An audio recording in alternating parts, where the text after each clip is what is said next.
Professor Mittelman, distinguished panelists, students, friends. Thank you for joining us today to honor University Professor James H. Mittelman, who after 43 years in the classrooms and the dissertation defense rooms is retiring from full-time teaching. CRS felt that the best way to honor a critical scholar is to have an engagement of critical reflections. I do want to take the time to recognize Professor Mittelman's family, who are seated to my right. Linda Yar, Sasa,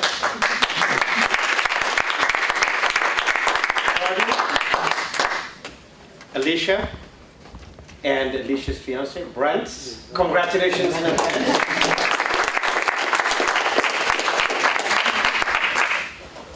Becoming a critical scholar is quite difficult, especially in a world torn by warfare, economic convulsions, genocide, massive economic dispossession and exploitation, environmental catastrophes, patriarchal domination, dysfunctional and corrupt institutions, aggravated and subtle racializations, all of these configured and reproduced through an amalgam of deprivations carried mostly by the poor and the powerless.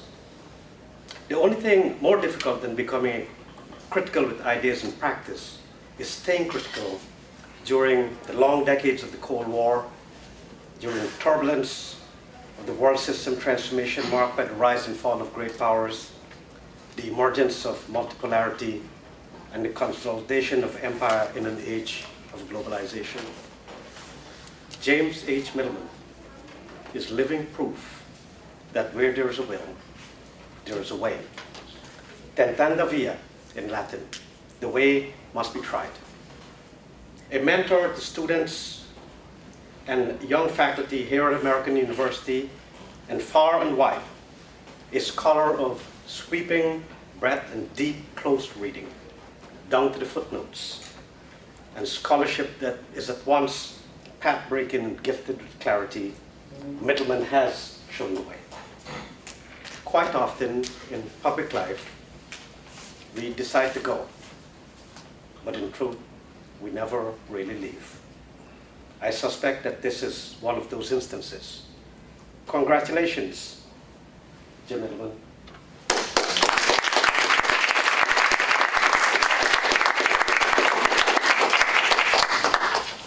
I now call on our Dean of the School of International Service, Dean James Goldgarn.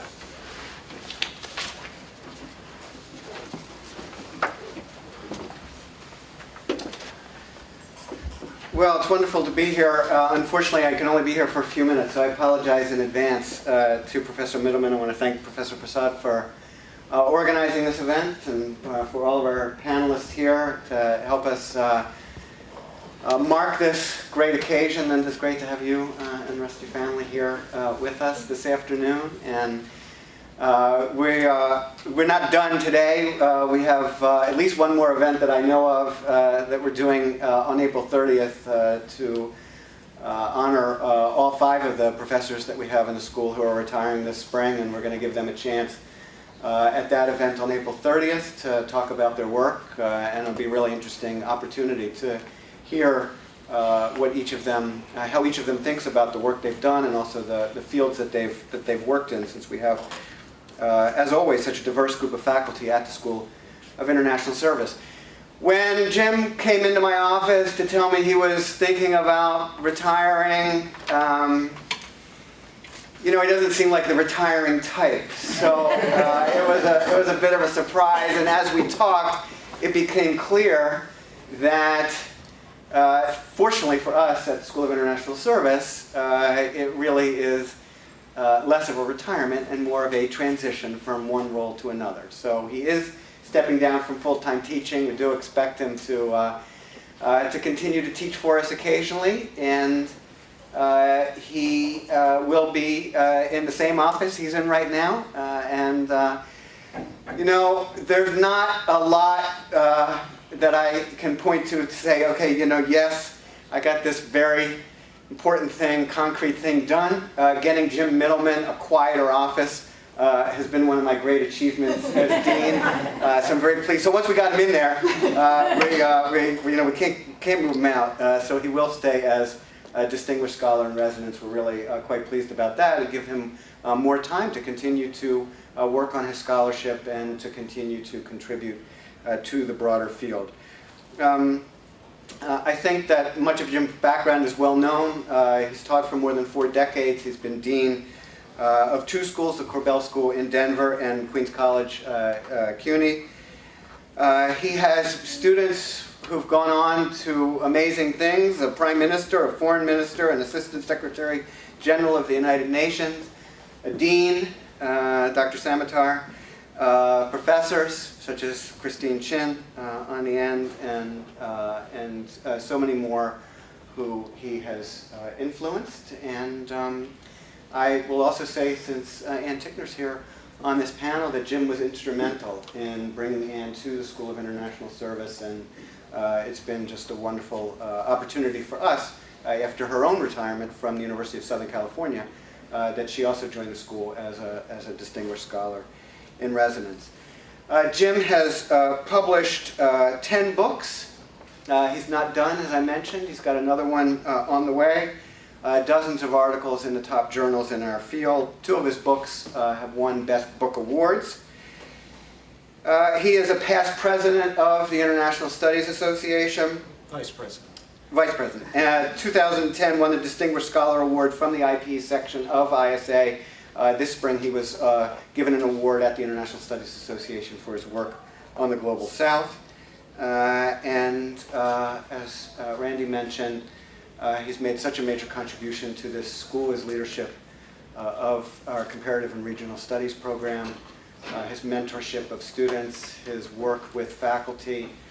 He really is a model colleague, and it's nice in marking someone's retirement to be able to say he's staying on. So it's great, as I said, that he will continue. Again, sorry that I have to run out on this event, but thank you so much for setting it up, and I will turn the floor back over to Professor Prasad. So thank you. Thank you for your contribution.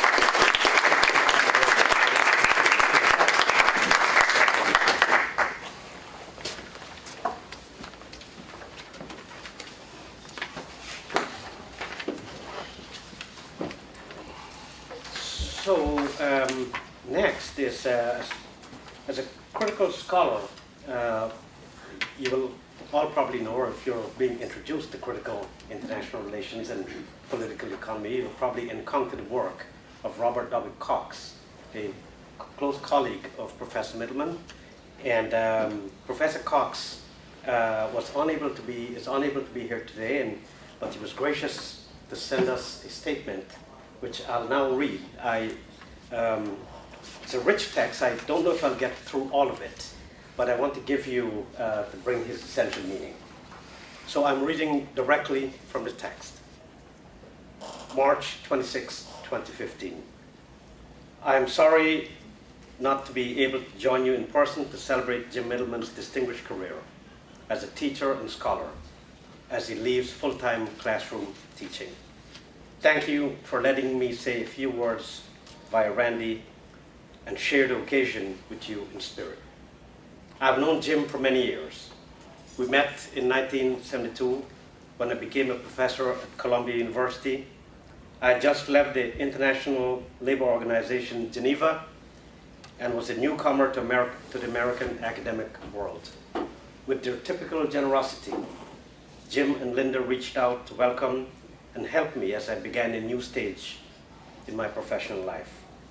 Over the years, our paths have crossed often. I remember fondly the term I spent at the University of Denver at Jim's invitation. There, he inspired a group of talented students from different parts of the world, including Ahmed Samatar, who is with you today. They shared a deep concern over the onslaught of the economic processes that benefited some parts of the world while marginalizing other parts of the world, and a critical view of a restricted Western concept of civilization. These concerns have been important themes in Jim's prolific work on globalization in recent decades. His insights have contributed greatly to our understanding of the evolving global economic, social, and cultural structure, the impact of globalization on those adversely affected, and the latter's strategy of resistance. There is no doubt in my mind that Jim will continue to develop a new and exciting scholarship as he embarks on the next stage of an extremely productive career. I understand the question for the current conference is whether critical theory. This is an important question for which I do not presume to have an answer. Instead, I would like to reflect briefly on how we might think about the transformation of the world and the necessity for intercivilizational dialogue to help us address the urgent need to avoid major catastrophes. We live in a crucial moment in the world historical process. If the West is not irrevocably in decline, the rest is on the rise, and the balance of world power is shifting. The dilemma of world order is to see how the adjustment of world power can be made peacefully. To think about this, we may need a long-term perspective, and to find it, I would refer to an historian's way of thinking about the movement of history. The English historian and philosopher R.G. Collingwood pointed out that there was an inside as well as an outside to history.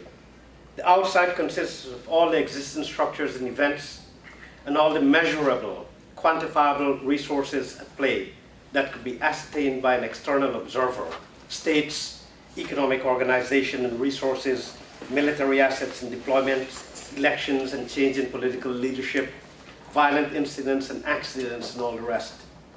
All these things can be known, at least approximately, by observation. The inside consists of thoughts of the participants whose actions make history, thoughts that explain their understanding of the situations they confront and their motivations and attitudes in shaping their active response or passive acceptance. Positivism, positive science, knows the outside of the human story. History knows both the outside and the inside. The outside is matter, the inside is consciousness.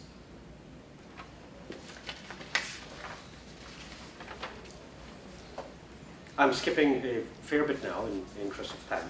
Coming back to our times, whatever emerges in the ongoing transformation of world order, the moving forces directing these blocks of consolidated power derive from the divergent mentalities, from the divergent forms of collective consciousness of the different human groups that confront one another in the process of shaping world order.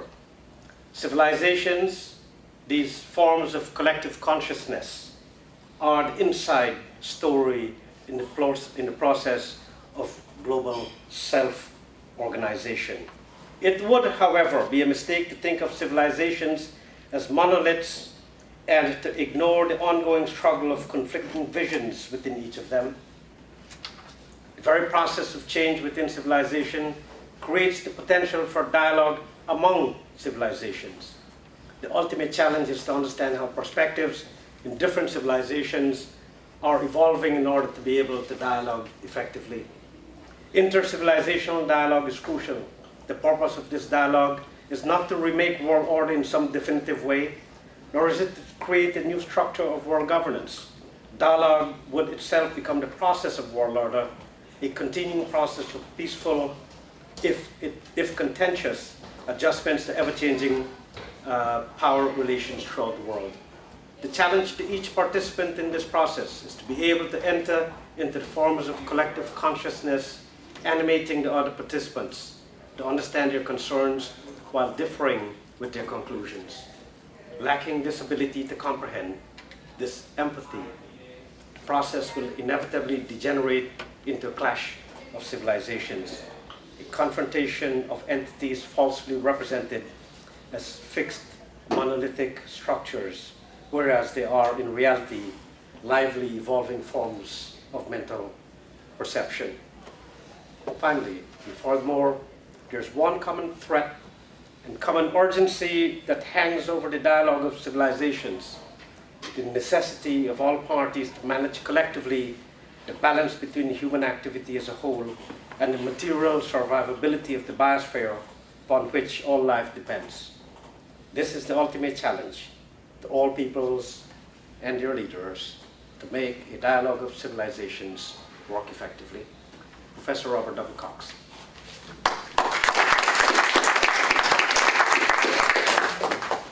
It is now my distinct honor to introduce to you Professor Ahmed Samatar, who's traveled to join us in this event celebrating Professor Mittelman's transition. Dr. Samatar is a founding Dean of Macalester College, Institute of Global Citizenship. He has lectured at institutions across the globe, including the London School of Economics, Somalia National University, Harvard, and the University of Amsterdam. Dr. Samatar specializes in global political economy, social and political thought, as well as African development. He has played central roles in the production of over 40 academic articles and a total of 5 books, many of which discuss the role of jihadism in Somalia, as well as social, political, and economic necessities for development in Africa. A former Somali presidential candidate, Dr. Samatar continues to play an active role in reaching out to Somali diaspora communities across the world through public lectures. And of course, he continues to do critical international relations. Ladies and gentlemen, my distinct honor to introduce to you Professor Samatar. Thank you very much. It is extremely intimidating to follow Robert Cox's statement. I'll do my best. I want to start thanking American University and the School of Foreign Service, Professor Andy Prusot for the initial contact, and then following that up with a formal invitation. The Comparative and Regional Studies, and its students and faculty, as well as others in attendance here. And I salute the other contributors to this fine, fitting location, and acknowledge the presence of the family, the Mittelman family here. I want to go different than Bob Cox and talk about how I have come to know Jim Mittelman, and maybe a bit humanize this at the level of intimacy. And to do that, I have to become a bit autobiographical, how I met Jim Mittelman, and then his effect on my own intellectual life and career. Before I had an opportunity for close interactions with Professor James Mittelman, our intellectual affinities were prepared by an academic accident during my undergraduate years in the mid-1970s. Studying politics, I enrolled in a highly recommended course in methods of political inquiry in my junior year. Unbeknown to me, the course delineated what was then believed to be a still lingering contestation between what our instructor labeled as an eclipsed tradition of political theory and a risen and triumphant behavioralism. The anchors of our readings and assignments and lectures were extracts from the sociology of Talcott Parsons and David Easton's political science system. There was no readings associated with or even mention of names of critical thinkers at that time, let alone ideas from other civilizations. Halfway through the term, I viscerally feeling unhappy with what I felt to be a combination of narrow confinement of the course's platform and the instructor's spirited enthusiasm for apolitical structural functionalism, I began to make more visits to the library and randomly looking for a glimpse of an alternative to bring to the class. One evening, by sheer accident, I stumbled into Sheldon Woolen's now commanding volume, Politics and Vision. Once I read the first few introductory pages, I decided to make the large text a companion for the rest of the semester. Increasingly, I began to attend the course with new confidence, emanating from suspicion, and only suspicion, that the study of politics was richer than what the instructor was letting on. Towards the end of the academic year, with the interest in political theory now growing and existential concerns over Africa rising, I explored what offerings were available for the senior year. At this time, Idi Amin's ugly escapades and profile were frequently in the news. One day, in the office of my academic advisor, who happened to be a historian of sub-Saharan Africa, I saw on his desk a new copy of Professor Mittelman's well-received first volume, Ideology and Politics in Uganda, released by Cornell University Press. I read the book during the summer, and it had a lasting effect on me. It inspired me to take my academic studies more seriously now, so that perhaps someday I might be able to competently at least write a doctoral dissertation on Somalia. Ideology and politics in Uganda helped me and others to think about explanations for the then approaching shattering world of meanings in Somalia and the onset of a long and dark night of political chaos that continues to this day. In my senior year then, insights offered by Professor Mittelman's volume on such topics as order and structure, state and governance and leadership led me to enroll in a seminar on Marx for beginners. We read the pre-capitalist economic formations introduced by Eric J. Hobsbawm, to be followed by the economic and philosophical manuscripts of 1844. From then on, I have followed with immense interest Professor Mittelman's enormous work and critical scholarship, including volumes such as Up from Underdevelopment, Contesting Global Order, Hyper-Conflict, The Globalization Syndrome, and I'm looking forward to the forthcoming and timely Universities and International Relations, Repurposing Higher Education, which I think is absolutely timely. Two other reasons why Jim Mittelman has been a very important person in my life. The first one is an academic administrator. I was already a doctoral student when he came up to Denver University's Graduate School of International Studies. In those days, it wasn't Cornell, it was Graduate School of International Studies, GSIS. At that time, many of us were of the opinion that the school, though a reputable center of learning, was in dire need of change in its intellectual identity, best delivered through re-envisioning of the curriculum. Professor Mittelman, as the new dean, thrust himself into that assignment and more. Soon his initiatives will trigger hostile reactions from a number of quarters, including some of the major figures, benefactors of University of Denver. Still, he stayed the course and put into place new initiatives that included a critical global political economy and development studies. In this context, for the first time, I became aware of the intimacy between what R.G. Collingwood in the New Leviathan calls, and I quote, three moral sciences: economics, politics, and ethics, which deal respectfully with utility, rightness, and duty, and made to speak to each other through constantly changing historical structures. Secondly, Jim invited to GSIS world-class scholars. Perhaps most compelling among them was Robert W. Cox. Cox introduced us the works of Giambattista Vico and insights from Antonio Gramsci, two thinkers whose interloping and penetrating ideas Professor Cox will deploy to fundamentally change the intellectual landscape of international studies. From then on, many of us started on a new apprenticeship in world orbit learning and consequent search for commensurate theoretical underpinnings. Robert Cox, thanks to Professor Mittelman, left us with a lasting impression of a moral thinker, blessed with a blend of grace of the mind and the heart.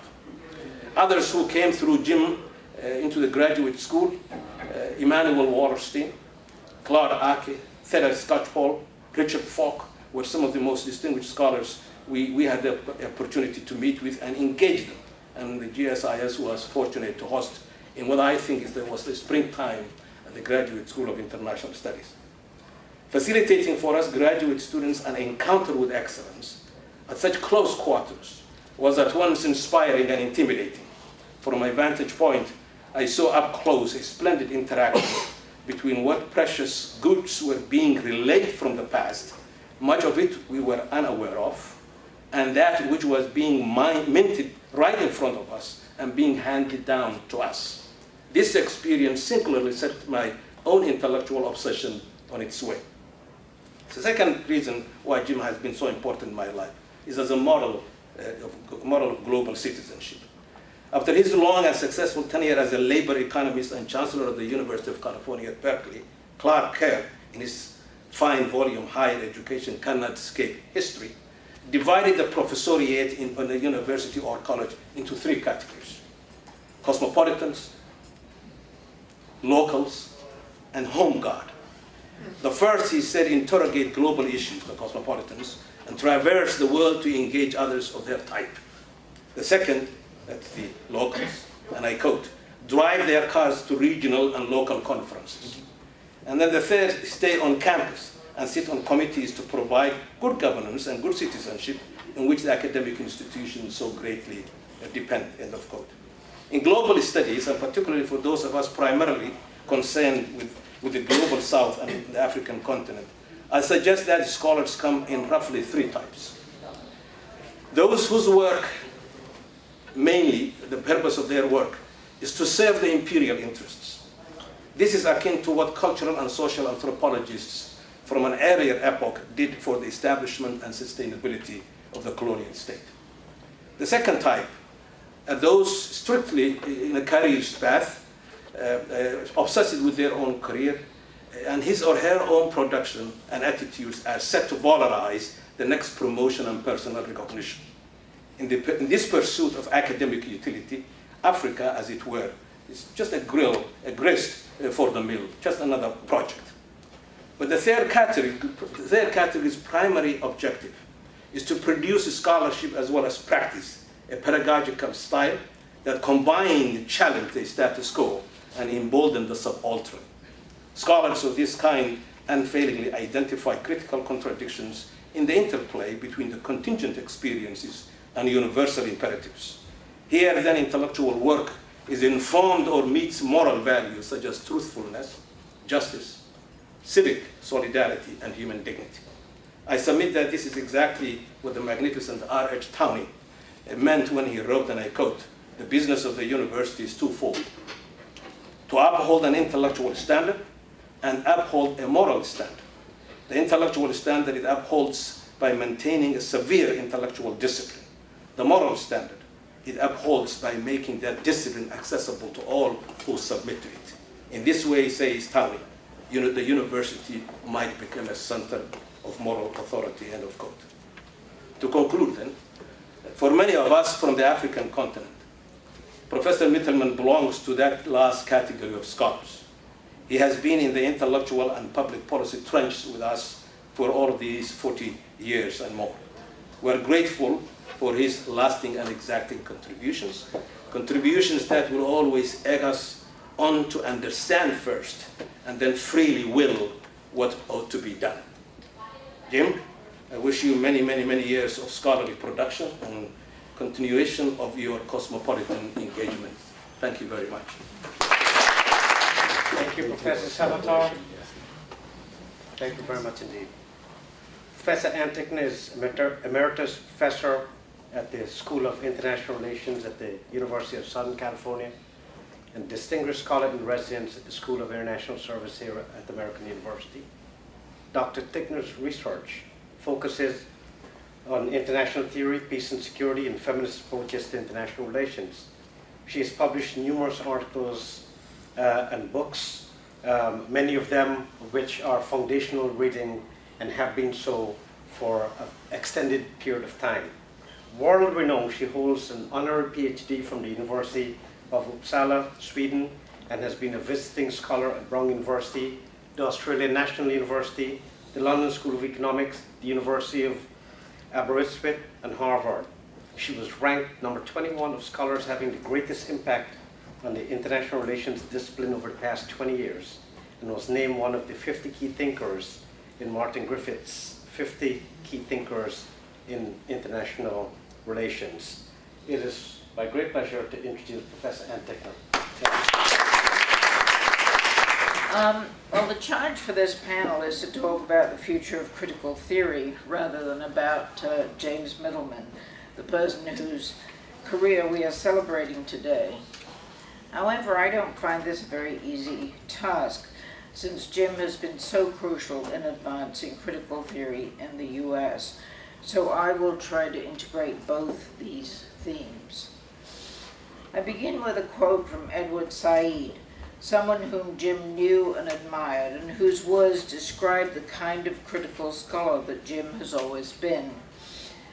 It is also the quote with which I began my presidential address to the International Studies Association in 2006, the year that I got to know Jim well, since he served that year as ISA's vice president. As the dean mentioned, Jim was instrumental in my coming to SIS. I have valued his friendship and collegiality over the past several years as we have engaged in many discussions about IR theory, critical and otherwise.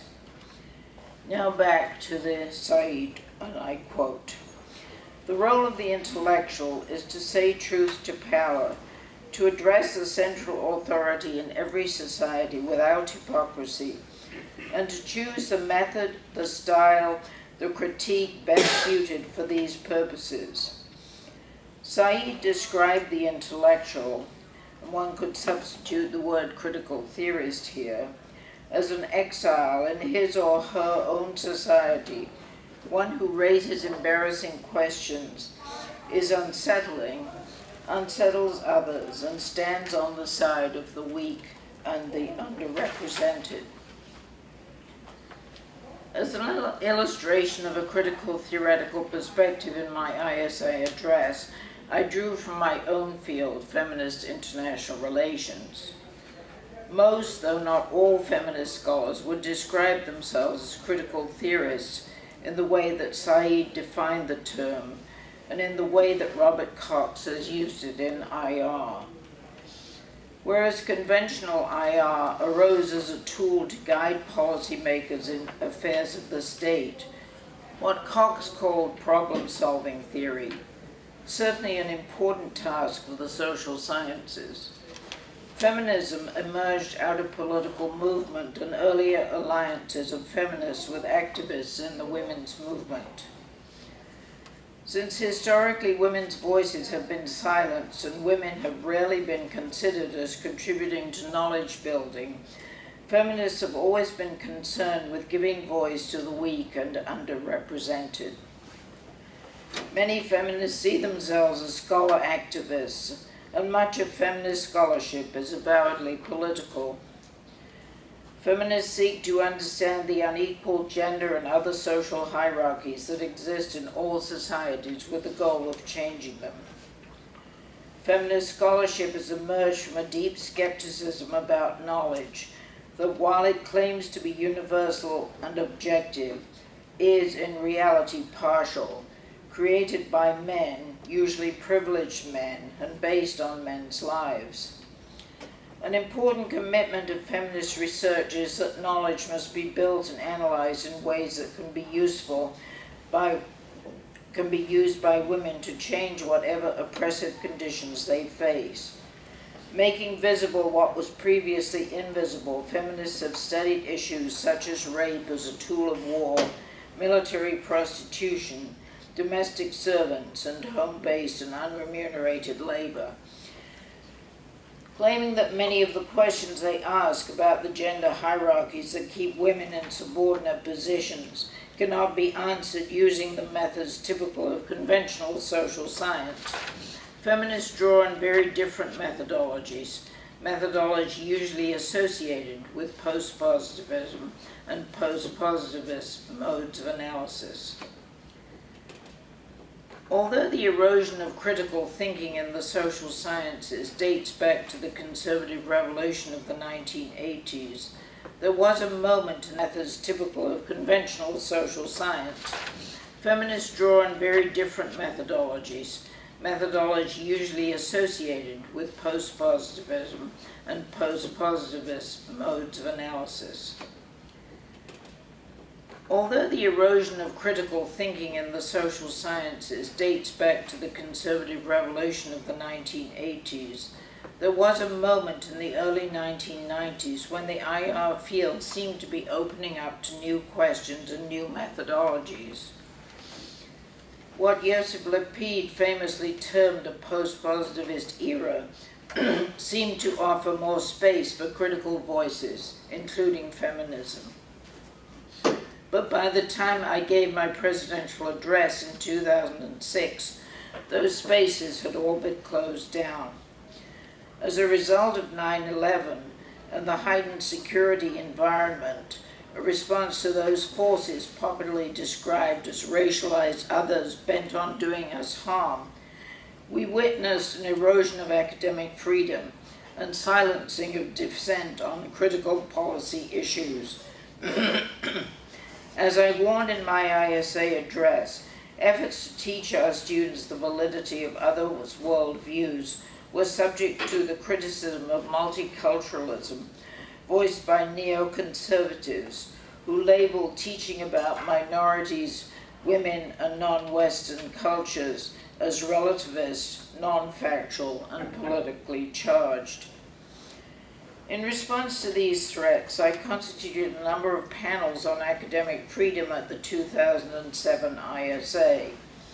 I also supported efforts to found a Global South caucus that would subsequently help to introduce more non-Western voices into a largely Eurocentric discipline. I mention these initiatives because Jim, true to his role as a critical scholar, was a crucial actor in this process, serving as a founding member of the ISA Academic Freedom Committee. The important role he played in helping to launch and support the Global South Caucus was recognized at this year's ISA, where he was a co-recipient of its Eminent Scholar Award. Certainly the Global South Caucus and the ISA more generally have contributed to opening up spaces for the recognition of critical scholarship. So the question remains, are these critical voices being heard by the IR profession more generally, particularly in the US? Certainly the oppressive environment of the post-9/11 years are gone. However, I do not see a return to the intellectual opening for critical theory that seemed so promising in the early 1990s. It remains the case that in the US, the commitment to social scientific traditions and American foreign policy concerns continue to shape the agenda of IR, as well as its methods of analysis. For example, a survey of core IR theory graduate syllabi at the top 10 US PhD granting institutions, published by Thomas Bierstecker in 2009, concluded that the US IR field had narrowed rather than broadened over the previous 20 years. Rarely did work of critical theorists, or even more conventional constructivists, account for more than 10% of the assigned readings in these core courses. In my own field, feminist IR, the only type of work that gets published in US mainstream journals is research that uses conventional social scientific methodologies, usually quantitative. I am not arguing against social scientific methodologies or the importance of producing good social scientific scholarship useful to policymakers. But all too often, the charge of being, quote, non-scientific has served to discredit the work of those who, in Said's terms, ask the difficult or embarrassing questions. And as he acknowledged some 30 years ago, there is still considerable personal and professional risk involved in pursuing non-traditional subjects, particularly if one uses non-conventional methodologies. But I do not want to end on a pessimistic note. In Australia, the UK, and Canada, for example, there is more openness to critical scholarship, and European journals are increasingly being recognized as leaders in the field. And there are many institutions and departments in the US where critical scholarship is still valued. The School of International Service, Jim Mittelman's intellectual home for the past 20 years, being one of them. Jim is a scholar who has always resisted intellectual conformity, thereby playing a significant role in advancing critical theory at American University and at other US universities with which he's been associated. In the introduction to his book, Contesting Global Order, Jim describes his own intellectual journey, one that defied conventional expectations.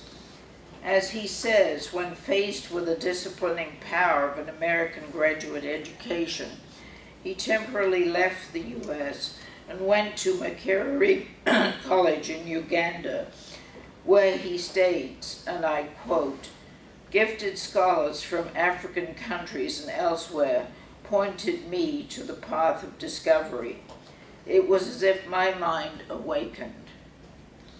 Subsequently, Jim has lived and taught in many parts of the world, something that few IR scholars find time to do, something I find puzzling since we see ourselves as students of the international. Nevertheless, wherever and whichever way we choose to write and teach about the international, surely it is incumbent on all of us to be open and tolerant towards different modes of scholarship, including critical ones. In so doing, we follow the example that Jim has set for us as he continues on his path of discovery. Thank you. The research and teaching interests are in political economy and transnational migration, South Asian Studies, and Intercultural Relations. She's the author of 3 major books. The last one, Cosmopolitan Sex Workers, Women and Migration Global City, won a Best Book Award at the International Studies Association. It's my pleasure to introduce Christine Chet. Good afternoon. I'm not going to talk about my autobiography in relation to Jim because I'd embarrassed myself a few years ago when I spoke on the distinguished panel honoring Jim. But to just round up years in a nutshell, he drove my cohorts and I insane. Insane enough that we argued over every single footnote. We would spend hours in the library trying to get additional information, knowledge, so that we could at least one-up him. But clearly the fruits of his mentorship, for me at least, are seen in my 3 books. So I'm going to try to stick to what Randy said, whether the state of critical theory today. I will focus my remarks on critical theory in IPE here in the US, because that's what I know.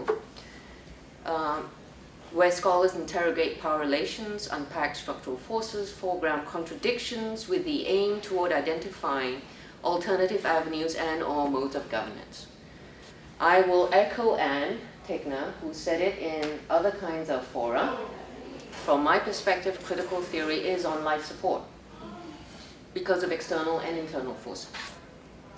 With regard to the former, external forces, we continue to bear witness for over 3 decades to global political economic restructuring processes that reduce public spending, subsidies, nurture a global floating mass of migrant men and women workers, privatize, commodify the environment, marginalize local knowledges, and so forth. Taken together, these phenomena point to a specific way of thinking about, doing, being, and order in the world that is anchored in and reaffirms free market structures and processes. Now, one would think the phenomena I listed offer rich fodder for critical theorists, right? Well, yes and no.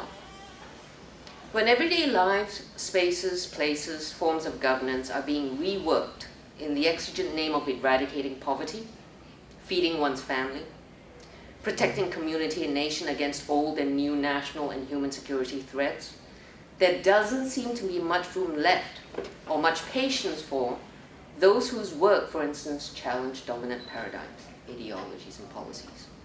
And they do so with detailed, systematic analyses of historical structural forces at work, inequalities, inequities built into institutions, and so forth. For many lay observers and mainstream academics, critical scholars tend to go on and on about the past and its relation to the present, produce these complicated frameworks that don't provide clear, tangible solutions. Their analyses are neither replicable nor verifiable. Simply put it bluntly, they are armchair academics who tend to complain too much. Jim, for as long as I have known him, has never given in to this and other forms of criticisms. When you look at the record of his publications and mentorship of junior scholars, he is very much committed to the critical theory project. He has exposed his historical roots of phenomena, mapped the operations, contradictions of structural forces, examined the emerging nature of resistances, encouraged reconsiderations of policies, and proffered alternative paths moving forward.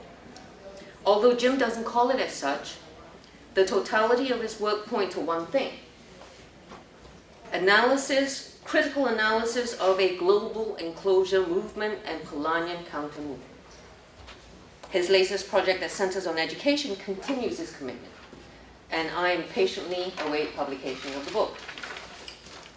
Education is one of the remaining major frontiers of life that is undergoing massive fundamental restructuring. Liberalization of education under GATS, General Agreement on Trades and Services, basically underwrites transformation of education into a commodity or service to be traded. New innovative delivery platforms driven by technology, global rankings of institutions of higher learning, harmonization, standardization, policies, structures and processes, offshore branch campuses, growth of for-profit institutions, these and more are accompanied by and feed into institutional and nation branding projects amid declining public expenditures and rising school fees. More and more education institutions must justify such fees while beating back their peer competitors as well as for-profit ones. Growing emphasis thus is being placed on skills, market-based skills, that come with consequences for curricular development, not to mention faculty recruitment, retention, and development. This begs several major questions. What is knowledge? Who are legitimate knowers? What can be known by whom and for what purpose? Liberalization of the education sector does more than render education as a valuable commodity, a tool of public diplomacy, and a servant of free markets. Significantly as well, such policies can and do signal ongoing processes of enclosing the mind occurring on a global scale. There now is somewhat of a growing interest from critical scholars working in Europe, Australia, Africa, as to what is education's relationship to development and governance at the community, national, regional, and global levels. In the field of education, critical scholars are grappling with very loaded concepts such as academic capitalism, new managerialism, the entrepreneurial university, that are informed by capitalist management principles and modes of assessment. This is not to say that there are no opportunities to do things differently without prostrating oneself before the marketplace, but that such efforts cannot but be confronted by the financial resource imperative. The restructuring of education hence comes with ramifications for emerging worldviews, policies, experiences of everyday life, and related opportunities here in the global north and south. There is pushback. It comes from scholars, NGOs, and even some states in different regions of the world. Yet, pushback is increasingly difficult. Spaces offered up by structural constraints delimit, to a certain extent, responses and worldviews. For example, what do you tell those families who want to know, quote, what will my child get in return for their degree? In other words, put differently, how is knowledge, especially knowledge generated by critical theorists, fungible, or at least fungible enough to begin paying off my loans, student loans? Meanwhile, critical scholars are being pushed further out in the margins here in the US. The restructuring of education leads to my second and related point. I see critical theory as being on life support because of specific internal forces, or if you prefer, critical theory is in a state of inertia.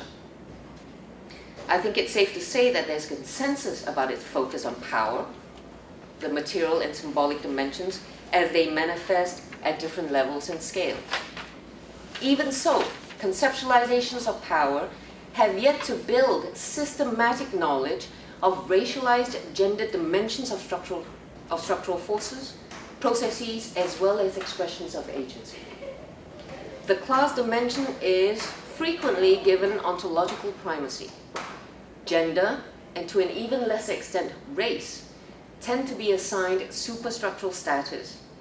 For example, despite the knowledge generated by feminist historians on the imperial era, there is hardly acknowledgement of the complicated manner in which race, gender, and class were and are firmly interlocked in the constitution and reconfiguration of structural power.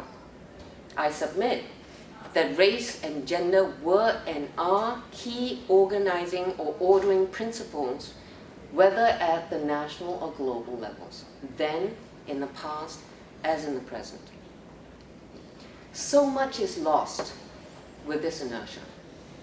The ability to consider and pose different questions, to make connections, to have much more nuanced understandings, to engage with, draw from, contribute to the work of other disciplines and fields of study in the search for more just, fair, viable, sustainable solutions.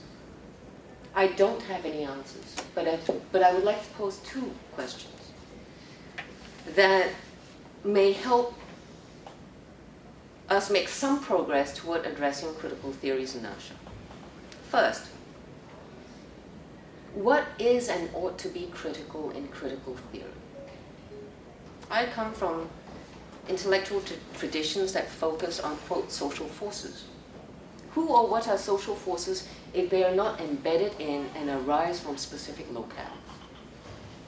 It cannot and should not begin and end with class in its abstractions or grounded everyday manifestations.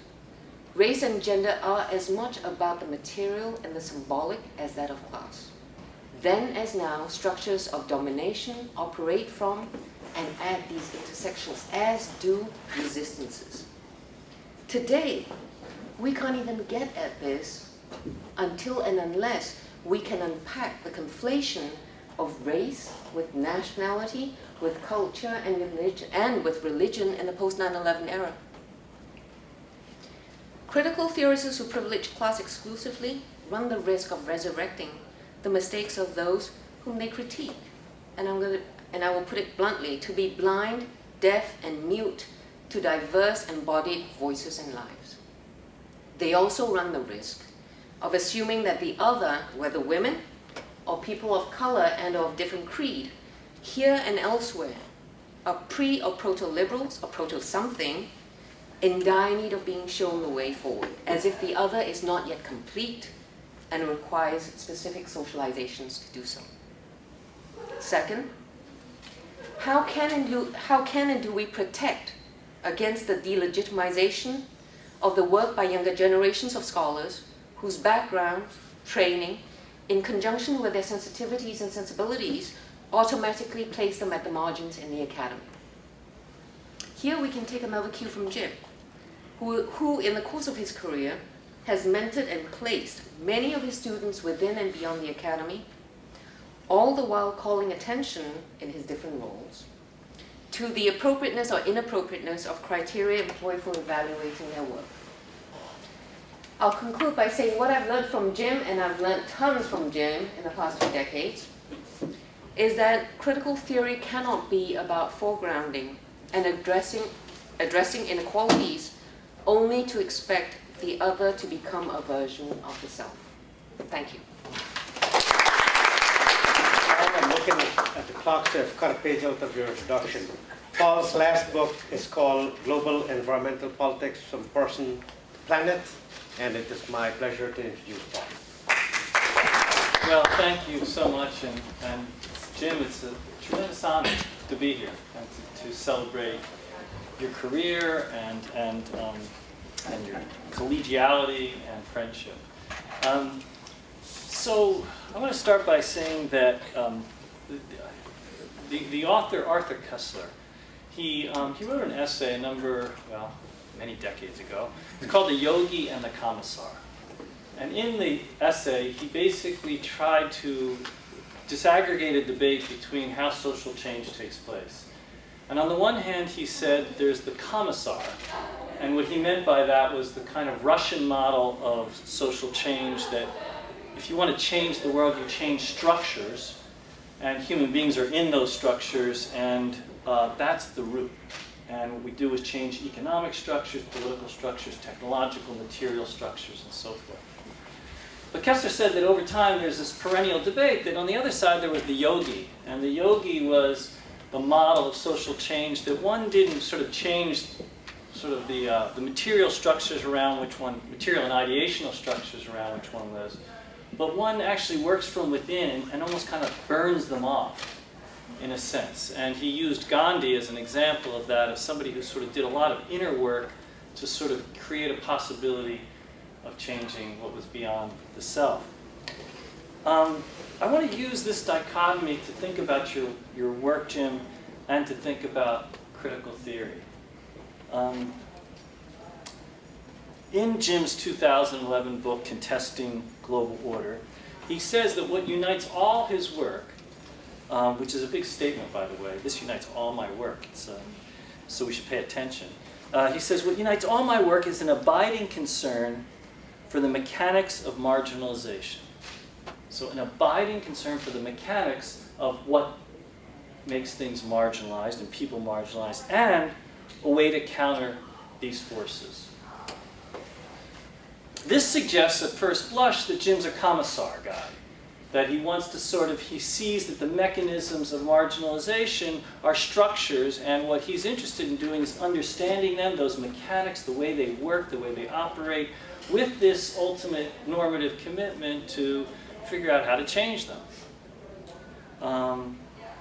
And he does this at a scale, I don't know if there's a scale above it. He does globalization. I mean, is there sort of cosmologicalization or something? But I mean, you sort of take on mechanisms of marginalization at the global level, looking at forces that sort of whip across the planet and deep into the planet and so forth. And I think that's an amazingly ambitious agenda for a critical theorist. In this sense, though, I think that Jim's work is clearly in the tradition of critical theory, in the sense that I'm not thinking so much Cox, I'm thinking of the Frankfurt School and the notion that what our job is, as it were, or the job of critical theory, is to liberate humans from the circumstances of enslavement. That is, to figure out what those circumstances are that people are trapped in and rip them off, change them, and so forth. Well, I think there's much to this in terms of characterizing Jim's work. I think that Jim has done an amazing job of kind of unpacking globalization. This was this term that actually, you know, when I was in graduate school, I had not heard of globalization, and I'm pretty old. But Jim actually, I don't know, I wouldn't, he's the person in my mind who codified it. And the idea that he got in there and then delineated how it worked, and its forces and social practices and so forth. And what the picture he presents is a very complex one. It's not homogenized, it's not all horrible, it's not all good. Christine was talking about the contradictions, there's promises, there's dislocations, there are conflicts, and so forth. However, even in that complexity, it seemed to me Jim always had this abiding commitment to figure out how to turn this around, how to counter these forces. And it seemed to me that therefore there was this lens through which to look at globalization, which was, how do I take suffering seriously? And how do I understand this global enslavement, to use Horkheimer's phrase, for the agenda of making the world a better place?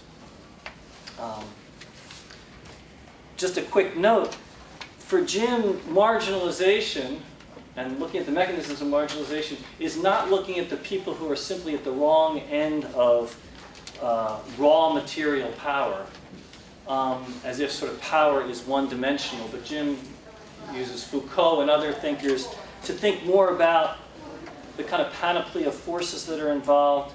In his work, he distinctly talks about not just material forces, but ideational forces, but also social practices, knowledge, and the very complicated ways in which marginalization takes place. It reminds me of the phrase that Rob Nixon used when he talks about slow violence, a kind of a violence, he says, that's neither spectacular nor instantaneous, but rather incremental and accretive over time and space. And I would say Jim has that sensitivity to global forces that have that character. But I think this would be only a partial reading of Jim's work if we sort of said Jim's the commissar. I actually think that he's not simply the commissar. I would say that Jim's also the yogi. And I say this partially from experience because Jim and I have this ritual that we don't see each other in the hallways of SIS very much. We see each other at the gyms of wherever the ISA happens to be. And I don't know what it is. We seem to wake up at the same time, which means he's as lazy as I am.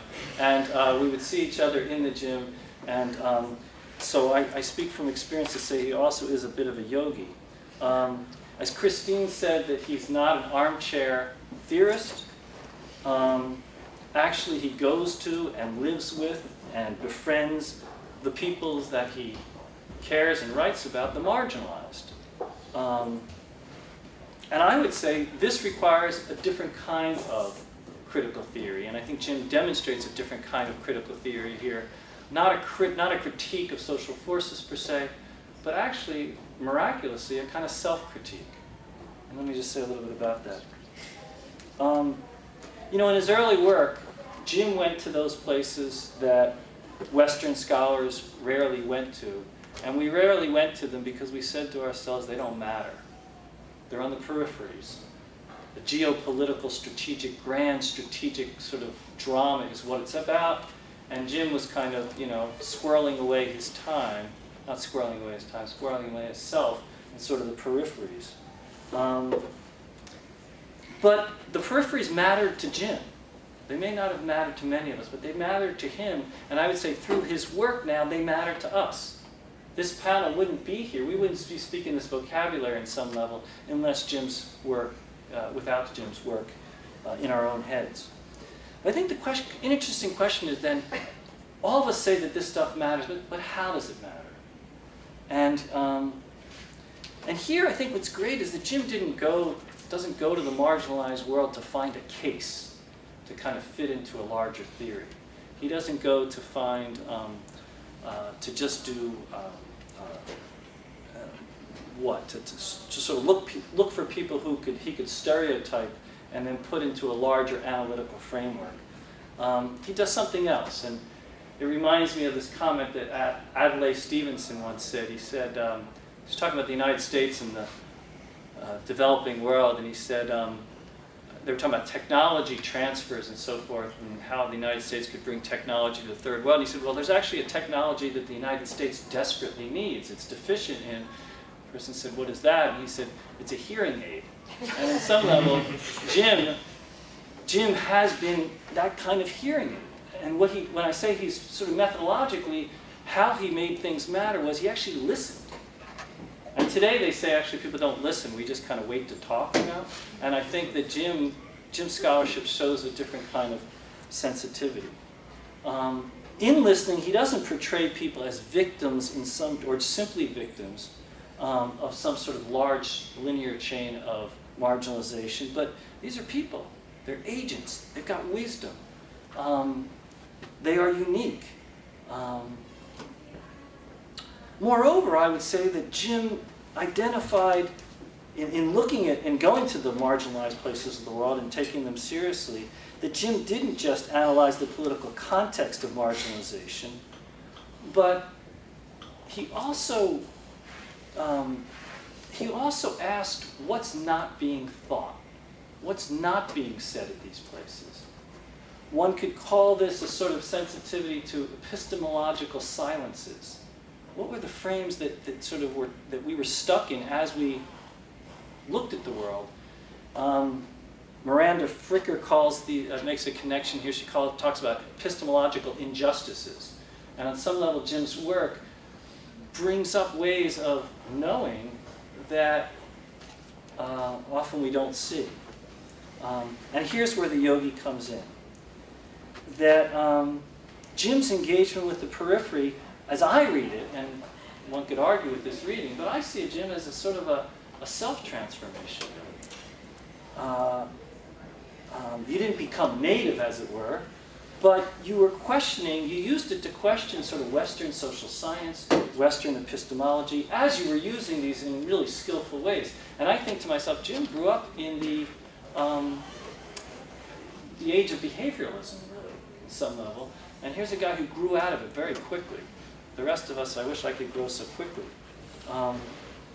So I would just say that, so all of us suffer from what's called hardening of the categories. And I think Jim, in many ways, sort of showed us that that doesn't have to be true and that one could soften them. So let me just wrap up. Yeah. So to me, critical theory, not to me, critical theory is largely about uncovering what is hidden and bringing it to the light of day and so forth. And I would say that, that in Jim's work, he's done this about globalization, what sort of our thinking, what globalization silences and casts into the shadows, as it were, but also the researcher and the self. And I'm not surprised that your next book is on education, because I think it's always been in there on some level. So my punchline is this.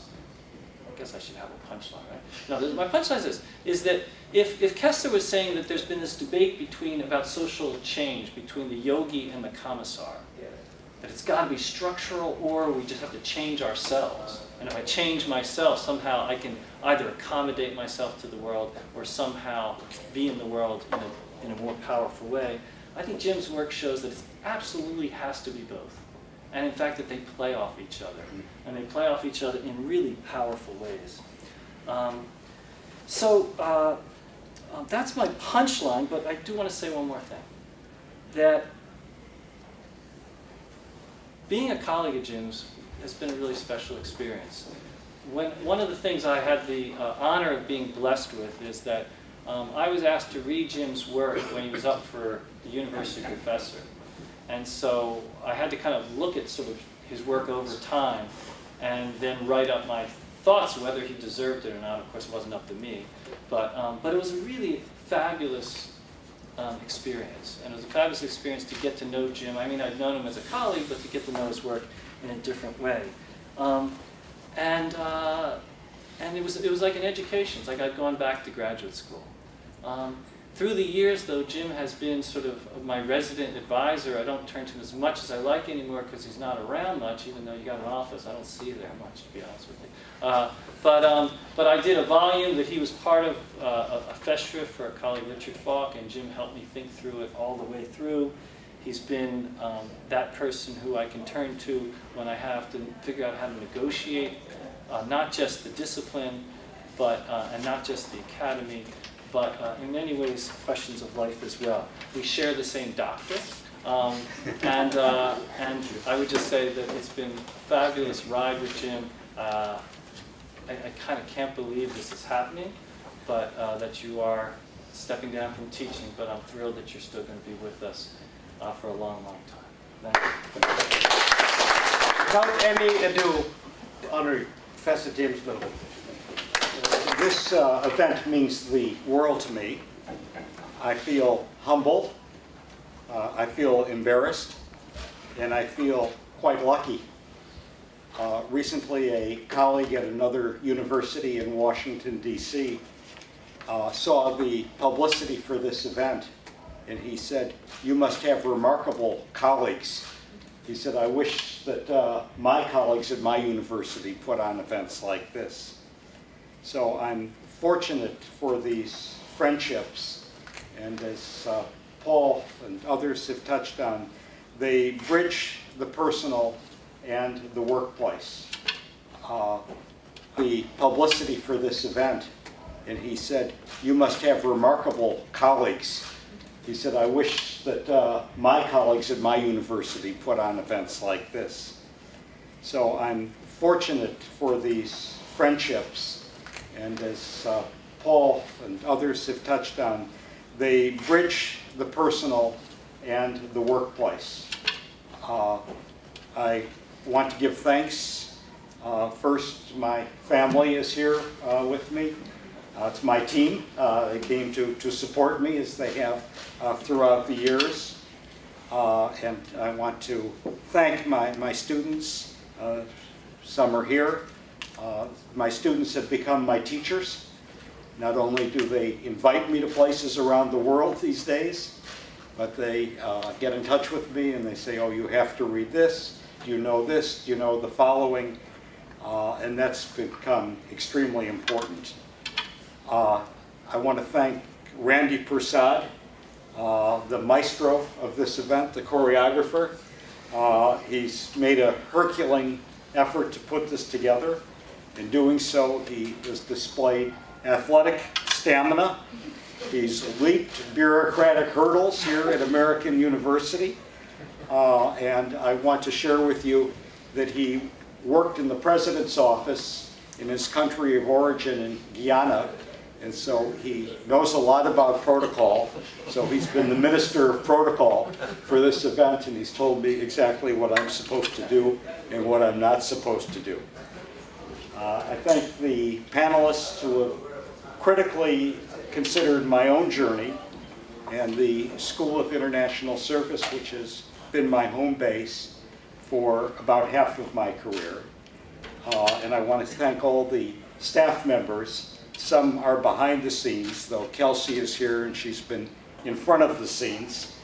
And also the Helsinki Collegium for Advanced Study, which has also been home base for me, for Linda, for our children who have visited for the last 13 years.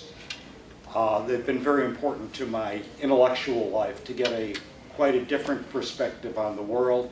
I don't simply mean a European perspective, but I mean to work at a place where the studies in social sciences are deeply historical, that they're profoundly philosophical. And it's brought very important insights and directions to my own work that I think I would not have gained if I had spent my time solely here in the United States. My own path in my intellectual autobiography may not be intrinsically interesting, but I want to just touch on a few highlights. I don't like to talk about myself, but I'll just touch on a few highlights that are reflective of my own standpoint, the standpoint from which I look at the world. When I enrolled in university, and I was a freshman at 17 years old, I went for reasons other than intellectual life.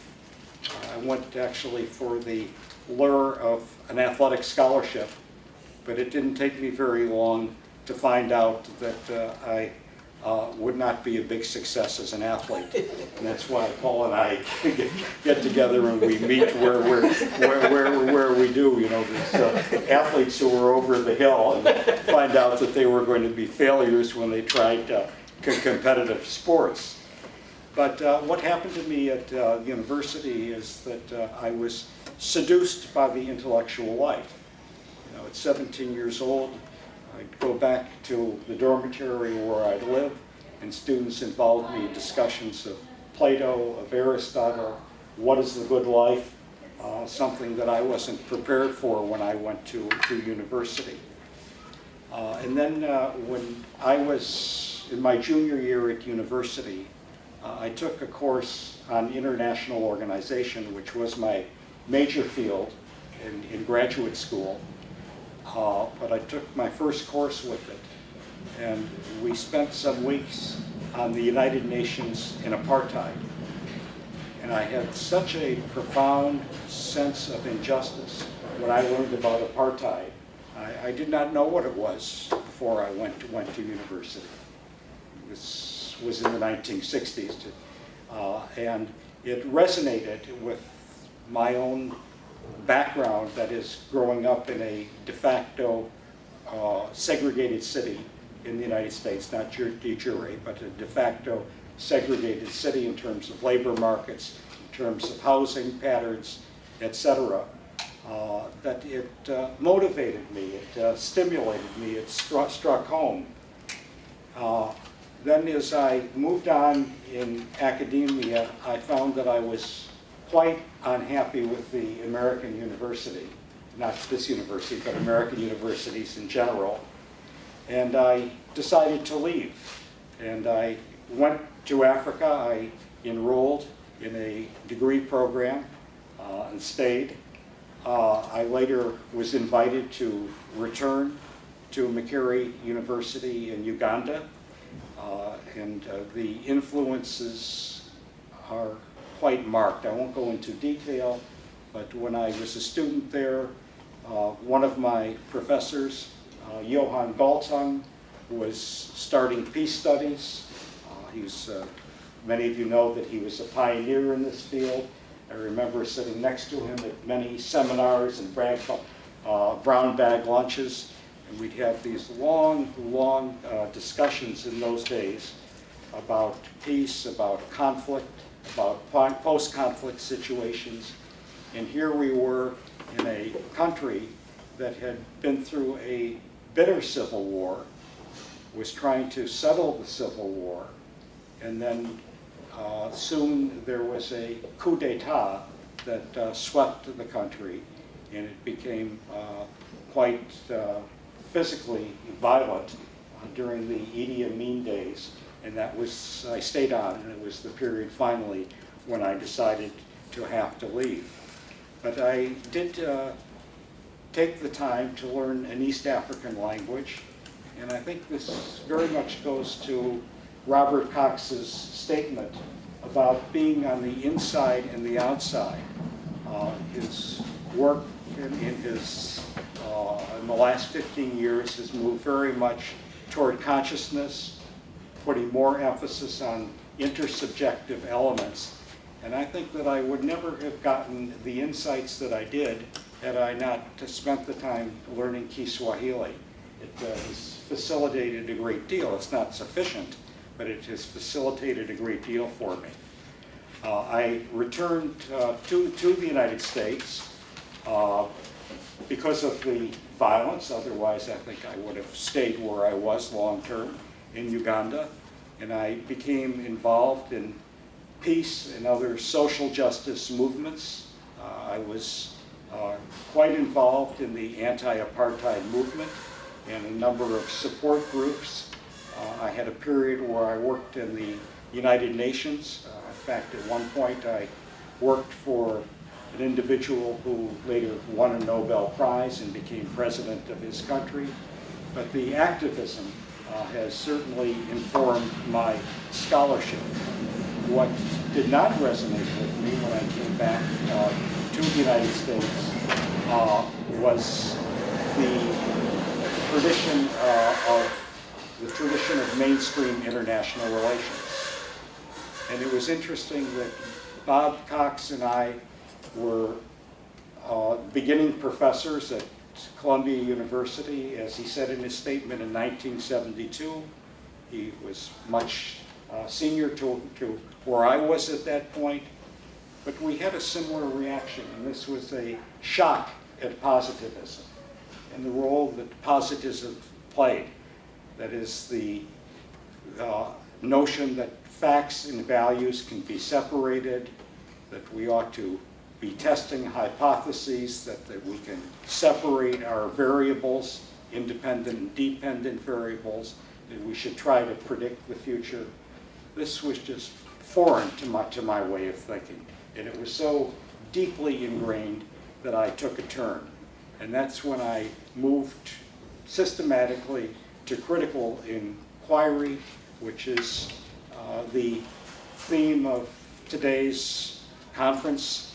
I'm happy to be the occasion for the conference, but I think that the discussion here has been extremely rich, and I hope we carry on with this long after today. So the question is, whither critical inquiry? Where is it headed? I consider critical inquiry to be an umbrella term. It is a tent for many tendencies. Max Weber and C. Wright Mills wrote extensively about the importance of critical intellectuals, intellectuals who think independently. I want to quote Weber when he called for independence and critical distance from the more particularistic institutions, organizations, and the conventions of the day. The critical thinker is suspicious. The critical thinker unzips assumptions and interrogates history. The critical thinker unmasks truths that silence people and sweeps them under the rug. As Edward Said put it, critical thinking unsettles established ways of formulating thoughts. Critical thinking, and Tigner underlined this point, I want to come back to it. Critical thinking raises embarrassing questions about orthodoxy. That's why I said at the beginning that I'm embarrassed by the conversation that's taking place here today. We do raise embarrassing questions. I want to add that critical inquiry calls for self-reflection. Paul Wapner referred to self-critiques. I think that clarification is very important. We have to identify the mistakes that we've made in our own work. We can go back to our work and say, what were its weaknesses? What would I do differently today? The challenge for the critical thinker is not only to deconstruct knowledge, but to reconstruct it. Personally, I have therefore looked to the margins and the voices from the margins about the routes to social transformation. Now, it is true that critical inquiry has come on hard times. Why? Well, there are various reasons. Let us take the state of the academy. It is subject to several pressures. Among them, there are others, but among them are public defunding, not only in the United States, but in most countries in the world. A decreasing proportion of tenure-line faculty, and the increasing reliance on a contingent workforce for instructional purposes in the university.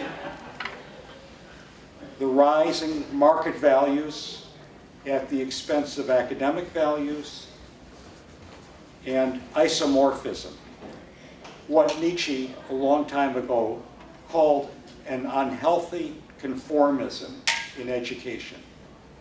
The mechanisms of this are many.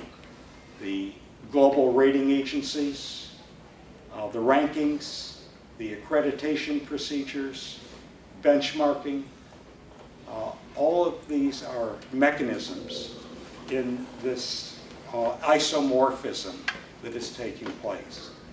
The tendency to imitate, to mimic the most highly regarded and well-funded universities.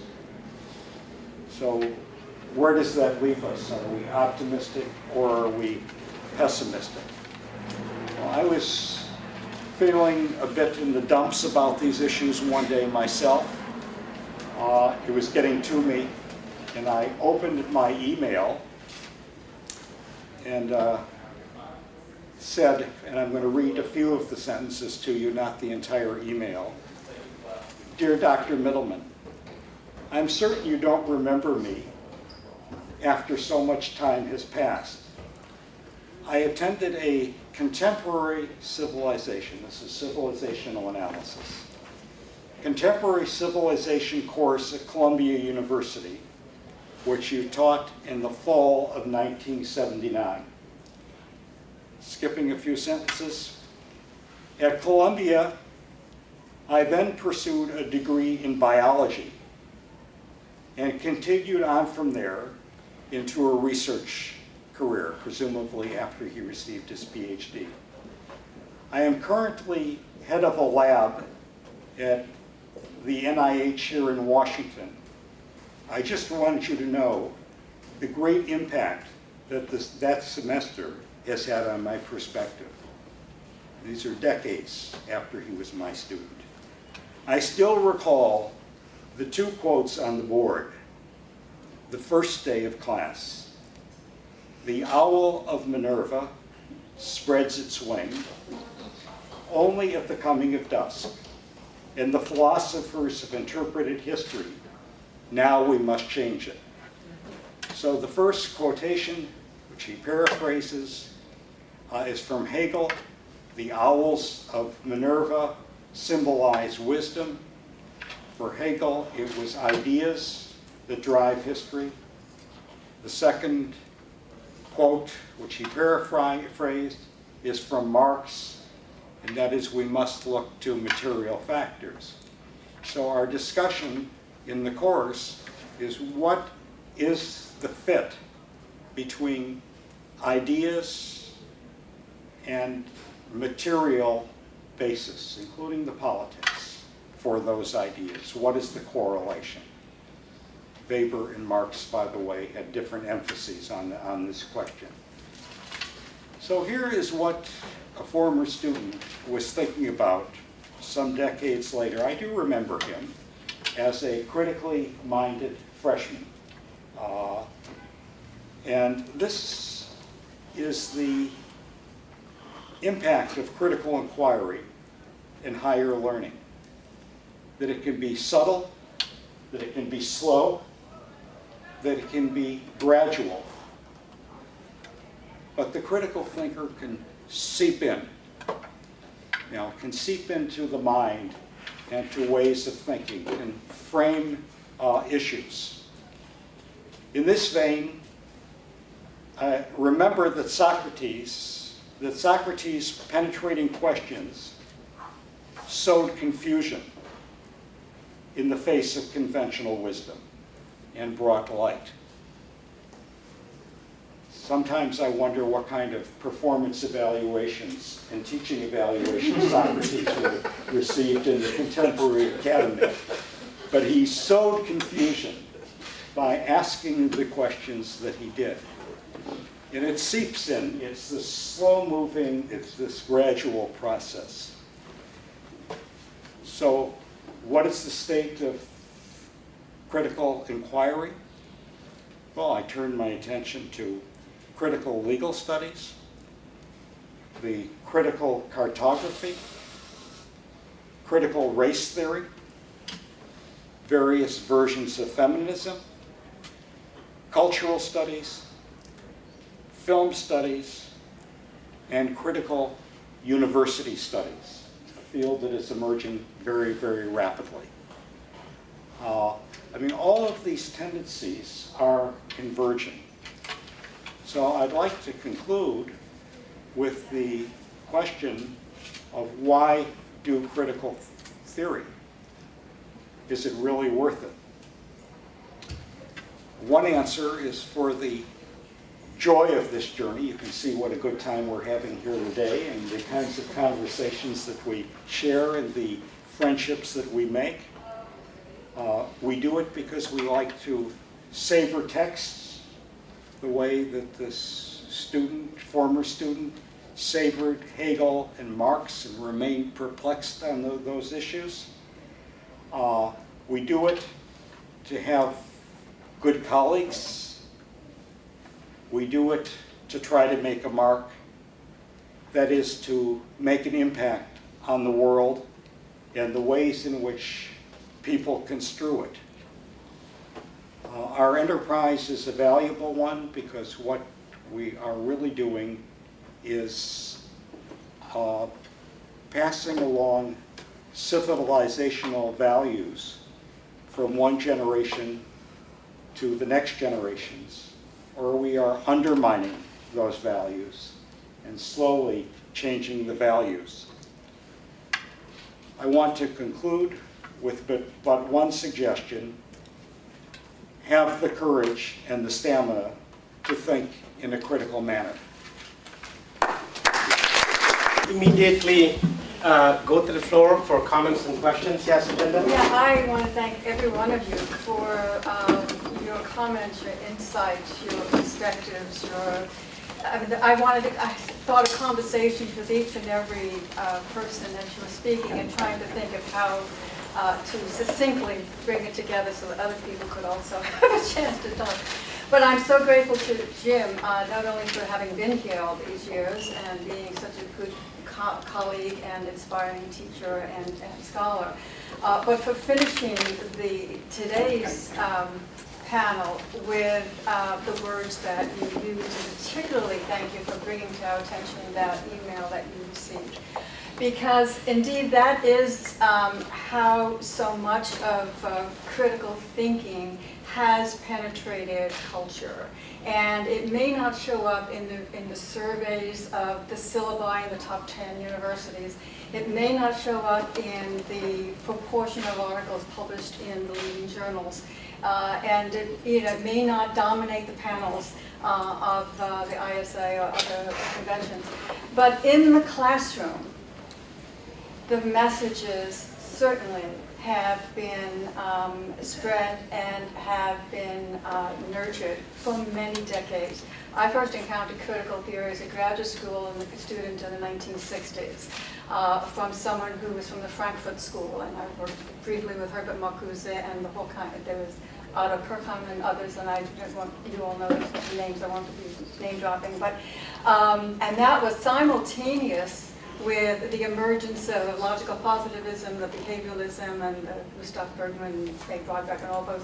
And I was listening to the structural function of Parsons, and I mean, all of that is part of a common experience. But knowing that these different ways of thinking were coexisting and combating one another, debating one another, and learning both of them, and then coming here and teaching it since the late 1960s at freshman level, at graduate level.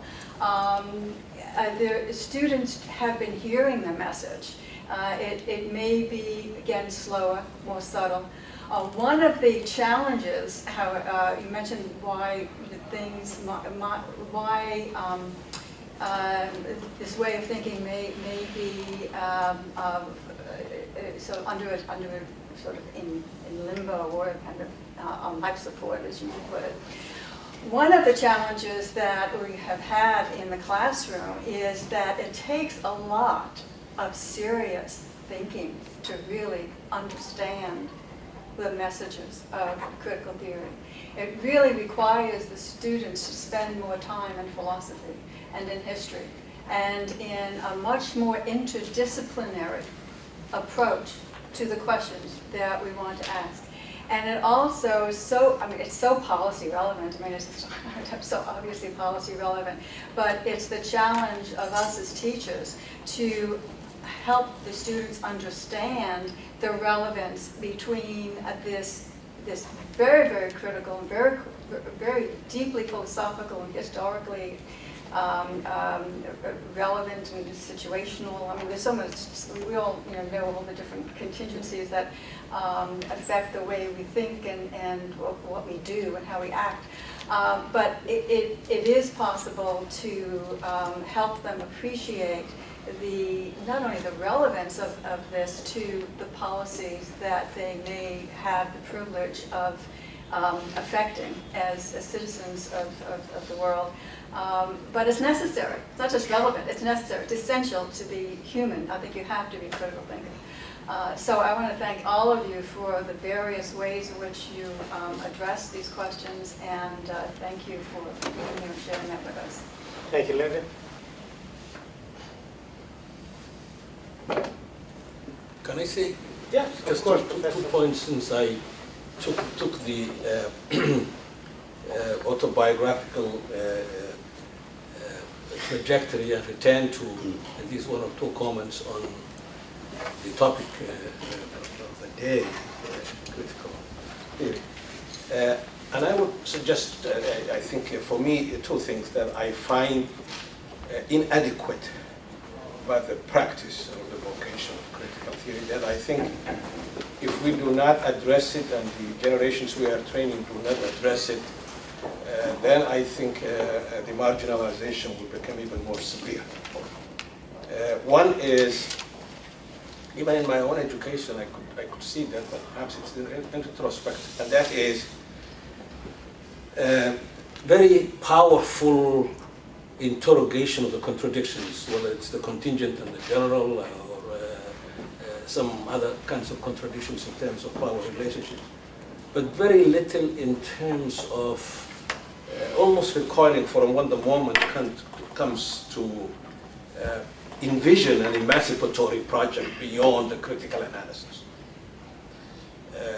And I think unless critical theory moves its way towards that, then I think we can answer the question, what's there for the student after they acquire these critical skills? There has to be a will out there that needs to be fought for and won that's attractive enough. What I guess one might call, I think it is Eric Olin Wright, the sociologist of medicine, who calls this emancipatory social theory. That has to be there, otherwise the critical, you dry up after you take it apart. Then you dry up what to do with this. So that's one, possible utopias, not just any utopia, but the thinking of possible utopias. That are also, of course, grounded in certain historical realities in different parts of the world and maybe even globally. Second point for me, in terms of critical social theory, is more instrumental even than the first point, and that is, I think it is a source, it compounds our powerlessness unless we bring a kind of a historical block to the institutions that we are located. We have to penetrate these institutions so that when they struggle over the curriculum and the resource appropriations and things like that are taking place, if the critical theorists are sitting on the margins watching the game being done by people who are schooled in this kind of a repetition of reproducing the status quo, then critical theory becomes, it's like trying to fly with one wing. You can't. So I think the neoliberalization of the institutions, either here or where I am or other places, has to be confronted with cadres, scholars and others who want to do the dirty work of administration so that you can participate in the struggle over the allocation of resources. Otherwise, you free deans and chairs of departments and presidents of universities to do their own thing, which is, the continuation of the status quo. So to me, those are the two areas which I think, at least I find some work to be done. I'll say if that's something if I can. Yeah, I mean, thanks, Linda. Linda has a long legacy of being a great teacher here at American University, one of our best at SIS. So the importance of what we do is really about the way that issues are framed. And so we think of our own field of international relations, and Henry Kissinger and Condi Rice and Madeleine Albright and others received their PhDs in international relations. And they learned certain ways of thinking about balance of power and the importance of interest of states and about a state-centered world. And the point for the critical thinker is really how to reframe the issues, how to frame them differently. And so Linda's taking our attention to a critical pedagogy, and exactly what is a critical pedagogy, how to go about this.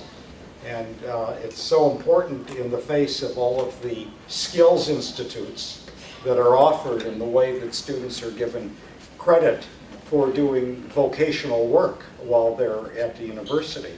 When they're given credit, it's at the expense of something else, such as courses in the humanities.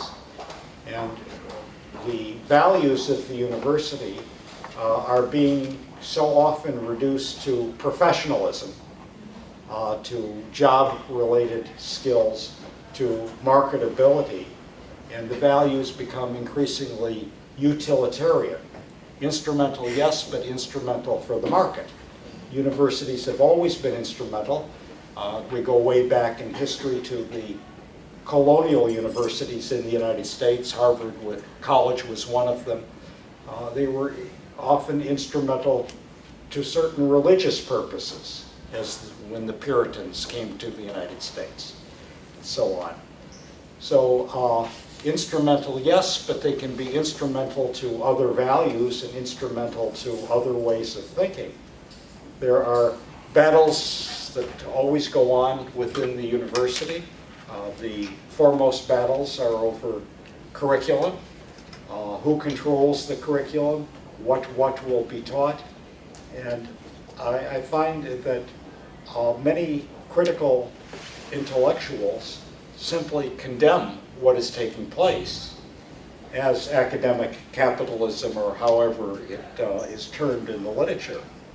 Some want to fight, and it's fair enough to fight, but you can't fight without offering something. You know, and to offer something is a negotiation. So what do you accept? What will you not accept? And what proposals can you put on the table? What is this emancipatory vision in higher education? How do you do that?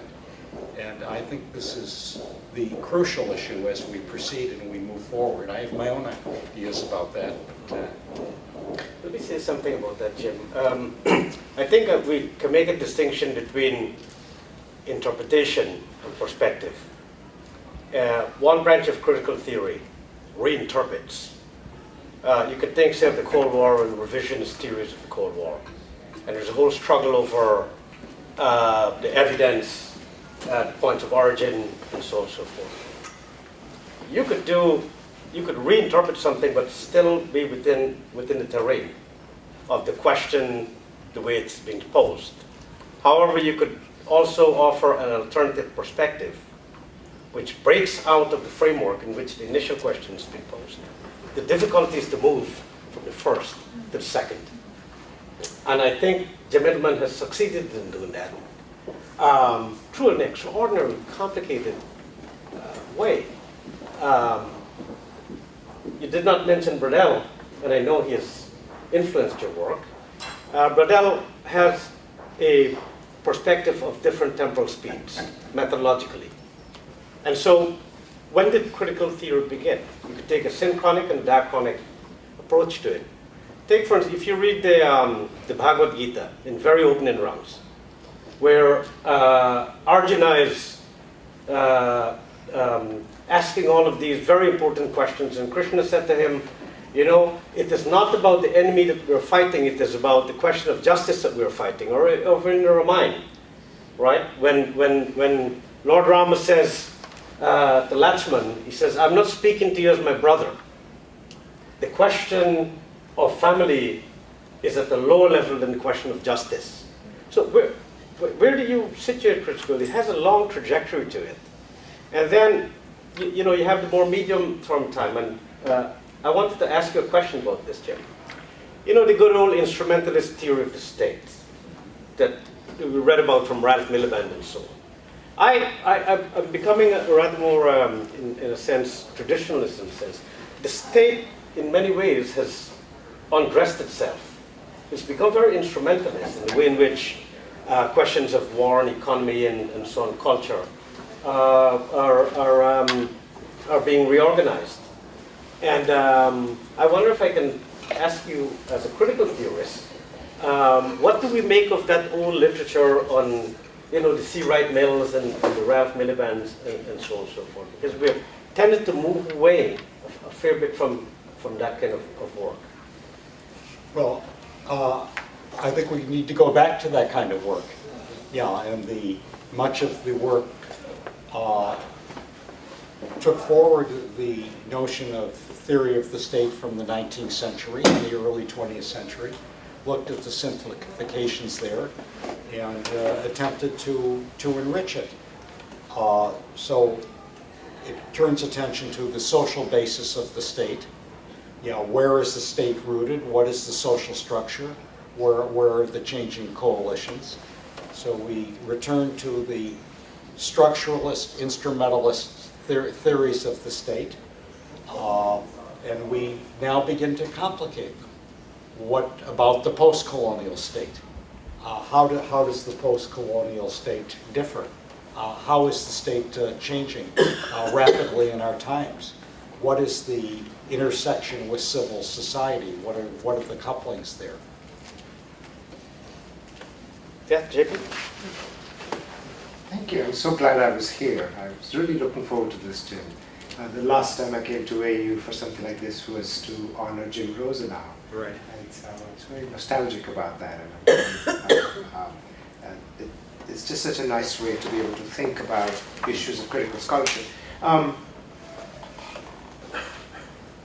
As Paul was presenting, and as you were presenting, Randy, as you were presenting, I kept thinking, so what would it mean for a person like me to be a critical scholar? I've been running multiple regressions for the last 4 months. And so, Confessional here.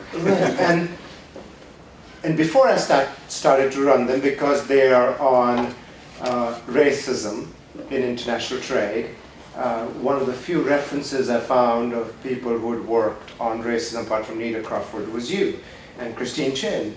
And when you were at Denver, you did a special issue on this, and as one of and Jim was there. And so,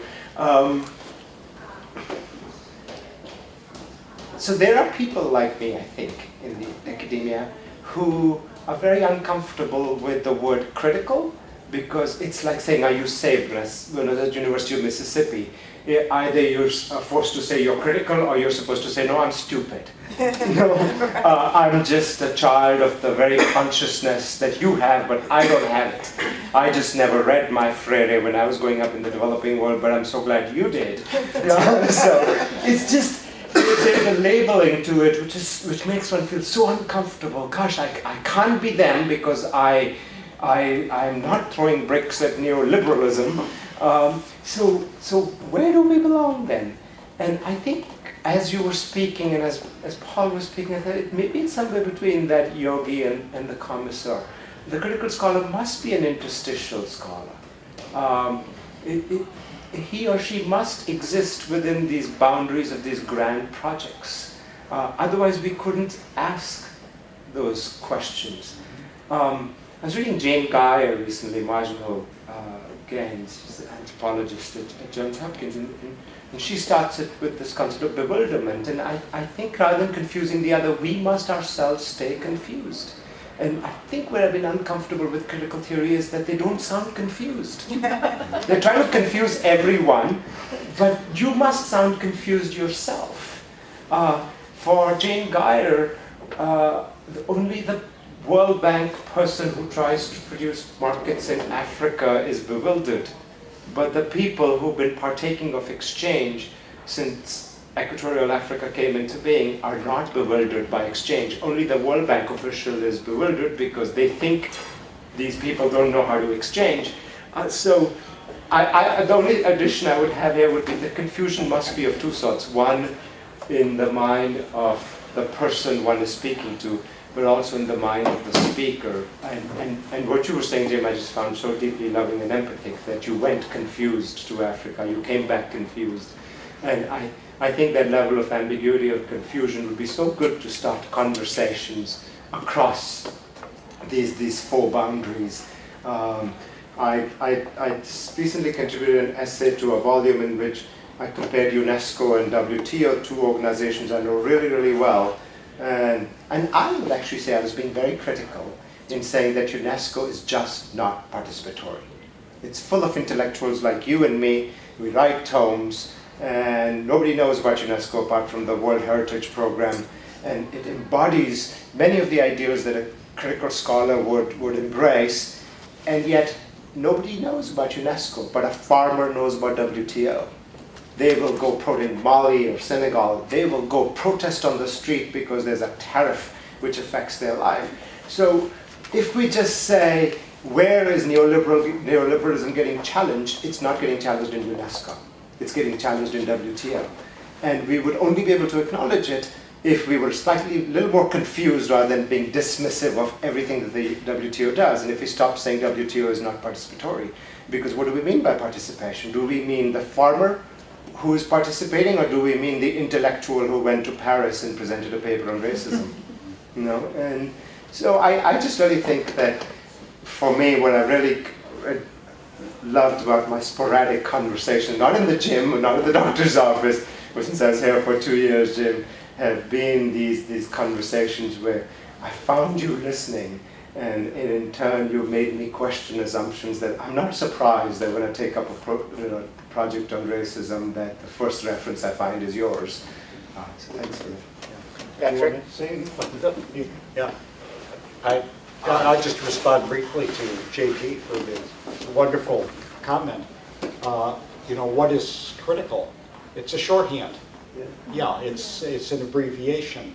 It's no more. And I don't like labeling and putting tags on people because how to reduce a complex intellectual biography to one word.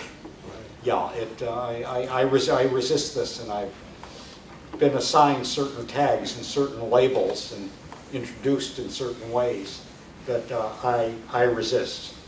I certainly resist, and I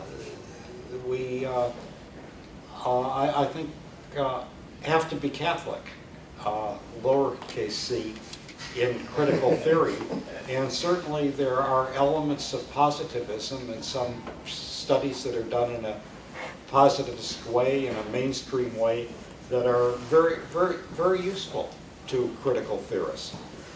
The cross-paradigm conversations are extremely important. And yes, these go on in international organizations. They're staffed by intellectuals, quite accomplished intellectuals.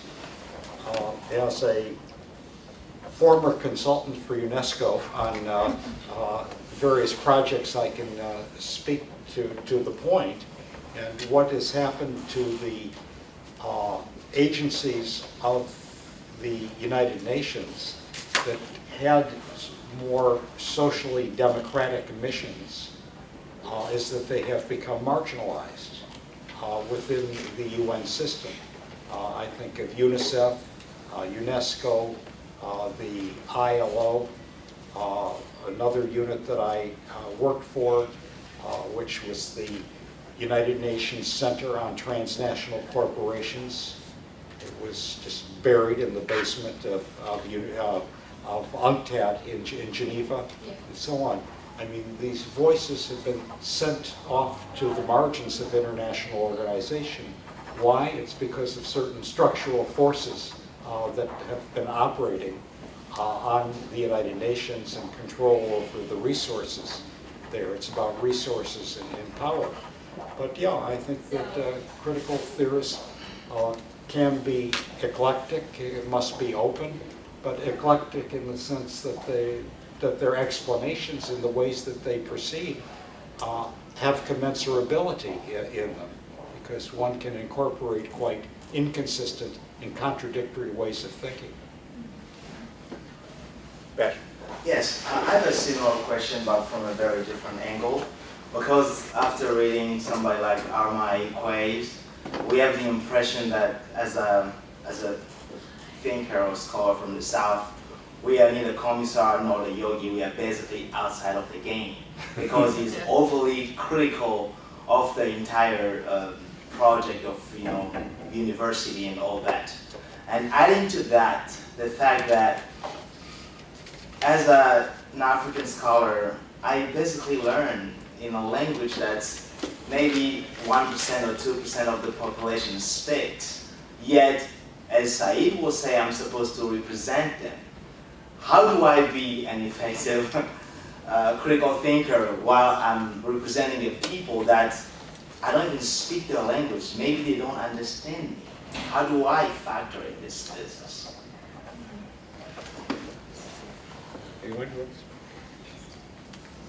Linda, do you have a question for Professor Mittelman? No, Not now. But I'll say a word about what Patrick said, Yeah, and unless sure, other sure people thing. want to. Did you want to? No, go ahead. No. I would say that you're, presenting one of the ethical dilemmas of the researcher. I'm representing a people that I don't even speak their language. Maybe they don't understand me. How do I factor in this business?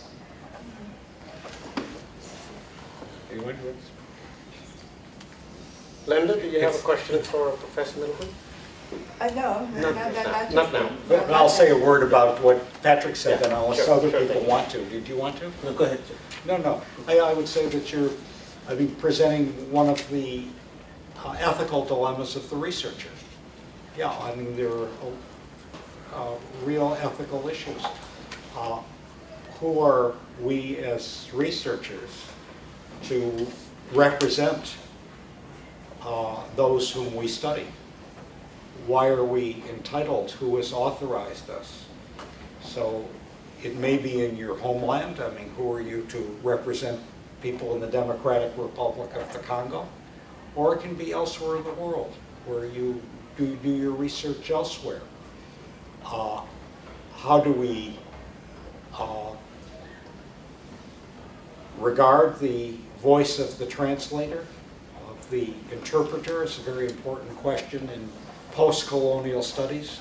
The power of the translator in terms of taking the voices and representing those voices. We can only do it in terms of honesty and say that we are listening, but we also have our own standpoints that complicate what we are doing. One cannot go beyond being honest. Let me just add 3 points quickly. And one harkens back to your wonderful intervention about the label of critical. It seems to me, at least in 2 areas, critical thinking can be at its best, and I think it's a very formidable way of engaging prevailing contradictions. One is what Collingwood calls the rising question. What's the rising question at any given time? Because all questions are not equal. Okay. What's the rising question? And obviously that rising question comes from some other place. I mean, other place. So that, I think, if a university or a college is open, whether it is in one classroom or as an atmosphere of learning in a collective sense, that has to be, I think, important. And I think critical scholars, as Jim was saying, this is where the confusion in its best sense, disturbing the prevailing norms, becomes very important. And I think people who did that should take a great deal of pride, even if some take this as alienating kind of a self-assuredness. But the rising question, what's the rising question? And for example, from my point of view, the institutions, international institutions, IMF, World Bank, WTO, at least from my point of view, when you really go down and deep, somewhat retreat from these deeply contradicting questions. I don't think the international institutions now have an answer for cybercrime, for example. It doesn't have just to be global South problems, but the global problems. Nor do they really have serious answers or even posing the central questions about the environment and epidemics and things of that kind. They are kind of a little retail points that are taken rather than global concerns that are extraordinarily overwhelming for all of us. But then to do that, you have to be a critical thinker to pose those kinds of questions. And I wonder whether global institutions actually do that. And then the final point I want to make, at least for me, why critical theory becomes very important, or the stance of criticality, is situating oneself, again, Collingwood, this what he called the moral sciences, this interface between economics, politics, and ethics.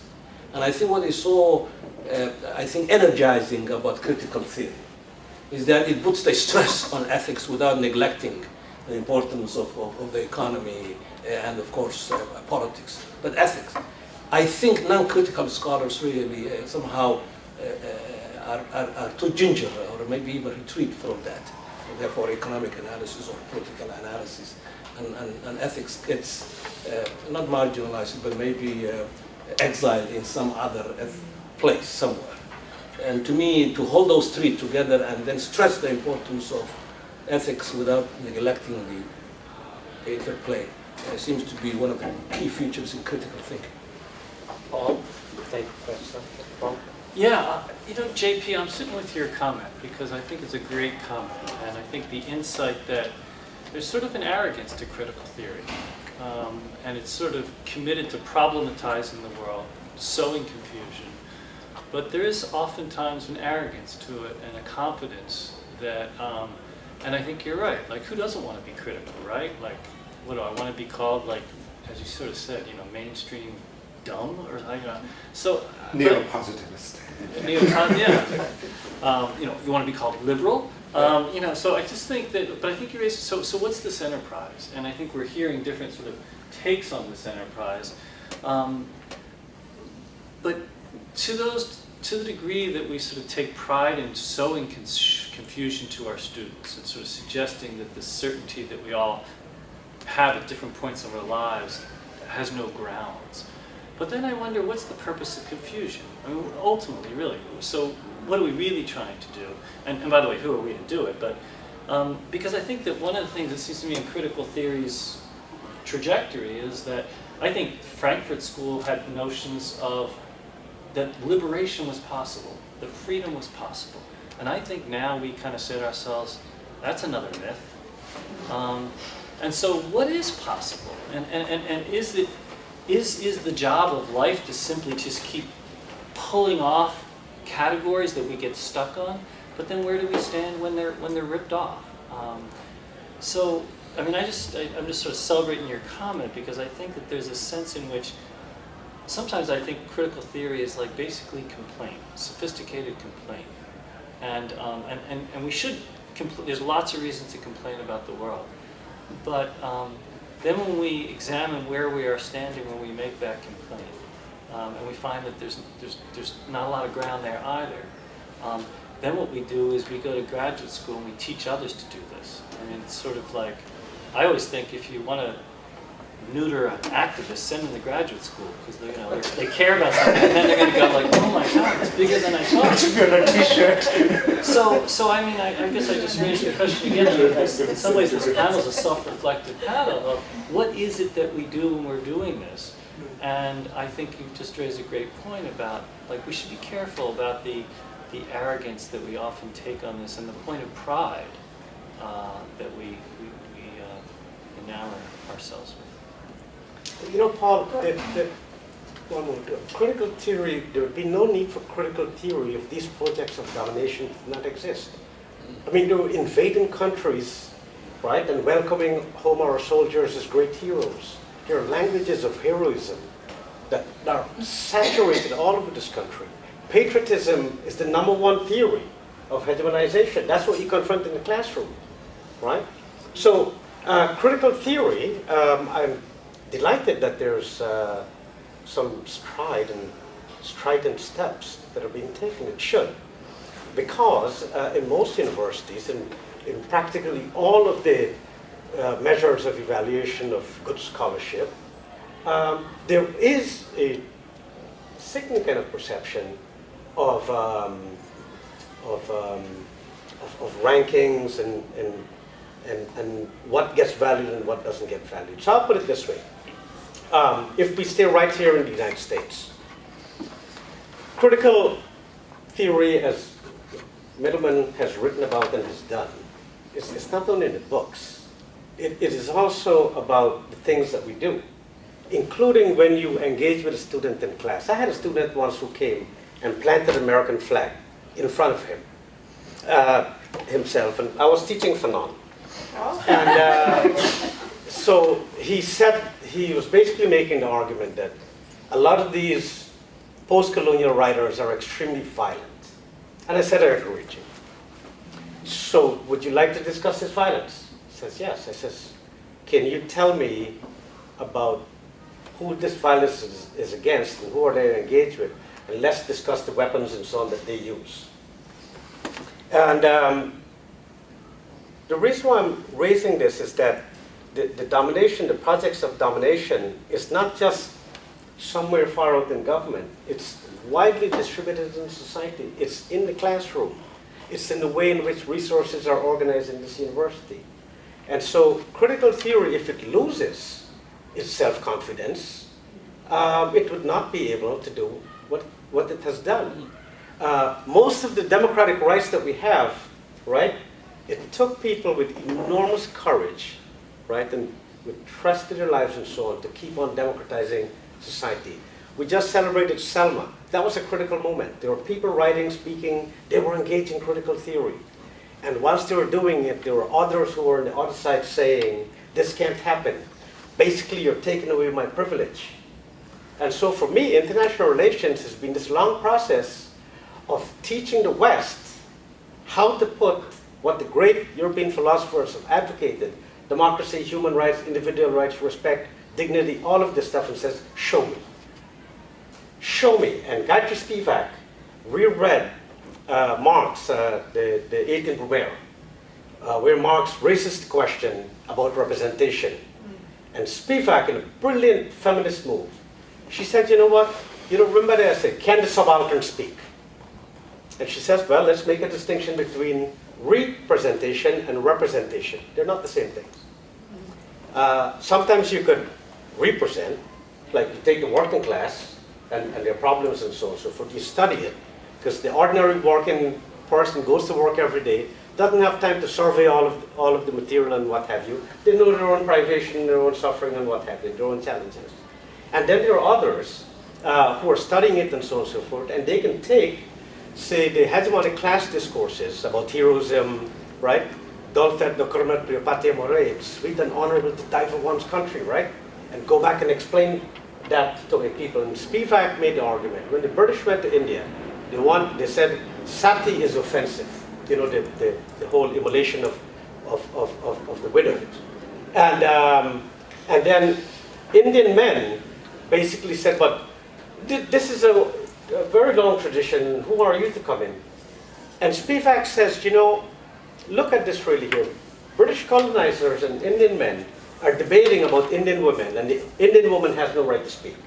She says, and there are people who will speak for them. Yes, right? The subaltern can speak, and we can speak for them also. There's a real role for the intellectual who, if you will, is within the rhythms, the intellectual rhythms and the daily lives of the people that they read and write and oftentimes talk about. So I don't know if it's arrogance. I rather doubt that. I believe positivism needs less arrogance because it's so domesticated, right? It's just a routine act. It's quotidian. It's everydayness of it. And anytime you disturb, right? Critical theory means, actually, as Mittelman has shown in his work, you disturb things, you know, you have some attitude, right? So bad attitude is really good. I'll just add one little thing. Next to my econometrics books is Fanon and Zemer and you know, Freire and all of them. I guess what I was suggesting with Jane Geyer was if we're going to truly historicize things, we will find mechanisms of exchange in Equatorial Africa. Before the Belgians came, before anybody came, people were exchanging, and what she finds is asymmetrical exchange. So markets by themselves are not dominant structures. Exchange is not, just to dismiss it with an ideology doesn't make us critical. So there may be, central planning as a domineering structure still exists in the developing world. You could explain the post-colonial Indian state as much with the colonial and the Vedic influences as you can with the influence of Soviet planning. And you can find Soviets sitting in Narendra Modi's head just now in the way that he wants to regulate the economy. It's not just neoliberal regulation. So historicizing would need to be eclectic. We would ourselves need to be confused a little bit before we come with the simplicity of assumptions. And the question is, and I think what I take from Jim is that the only way to do that is the way that Freire was suggesting. We'll have to listen, right? So we would, and I don't think as intellectuals we're very good at listening. As Paul was saying, we're good at teaching, and I personally don't think I'm very good at listening either. I would also add, and this reflexivity is very important for people like you, Randy, for people like me, for Gayatri Spivak. We only felt marginalized when we came to the global north. And you say advising the president of when I was going through my boarding schools and Gayatri Spivak was going through her upper middle income upbringing, she wasn't feeling marginalized. It's only when we arrive here we are marginalized, and Edward Said, as a concert pianist, can then start to represent. And there's something about that reflexivity also that we need to question a little bit ourselves about. But don't you think, I'm really intrigued by some of your insights. one, I mean, I agree with you. I mean, markets have existed long before modern capitalism. If market is defined as a form of exchange, not in the Marxian sense, but a form of exchange in which there is some rules, even if it is just minimum trust, that people. But I think the transformation of markets that are traditional from big markets in the age of commodification are, I think, two different things, and I think those have to be differentiated. And I don't think that critical thinkers dismiss market, period. I think they acknowledge that markets have existed long before the rise of capitalism. And so that's one point. But I think, for me, coming from, say, a place like East Africa and Somalia, I was not conscious of that either, so you're right, this one. But you know, I'm glad that I came to the global north. And I went to school here and came of age in the UK and then here. And the simple answer is that locally grounded in the history of East African societies, Somali societies, had its place and continues to have its place in my own thinking. But I think that coming to the north, perhaps partly a privilege, because not many Somalis have been able to do that. But what it gave me is to complete, to a certain extent, my view of the world, rather than just being locally grounded in Somali society. And in that sense, therefore, that's why I was doing the autobiographical note, that critical scholarship then gave me, meeting Jim's first book. Yeah, I'm not sure I understood everything at that particular time, but enough to give me a sense that there is local and also global, and the two are interdigitated, you see. And then, so therefore, in that coming to the global north and going through those universities and viewing the world from here, as I also view from the global south, is a wonderful perch to not only challenge myself, but also challenge others who have different epistemologies of knowing. And?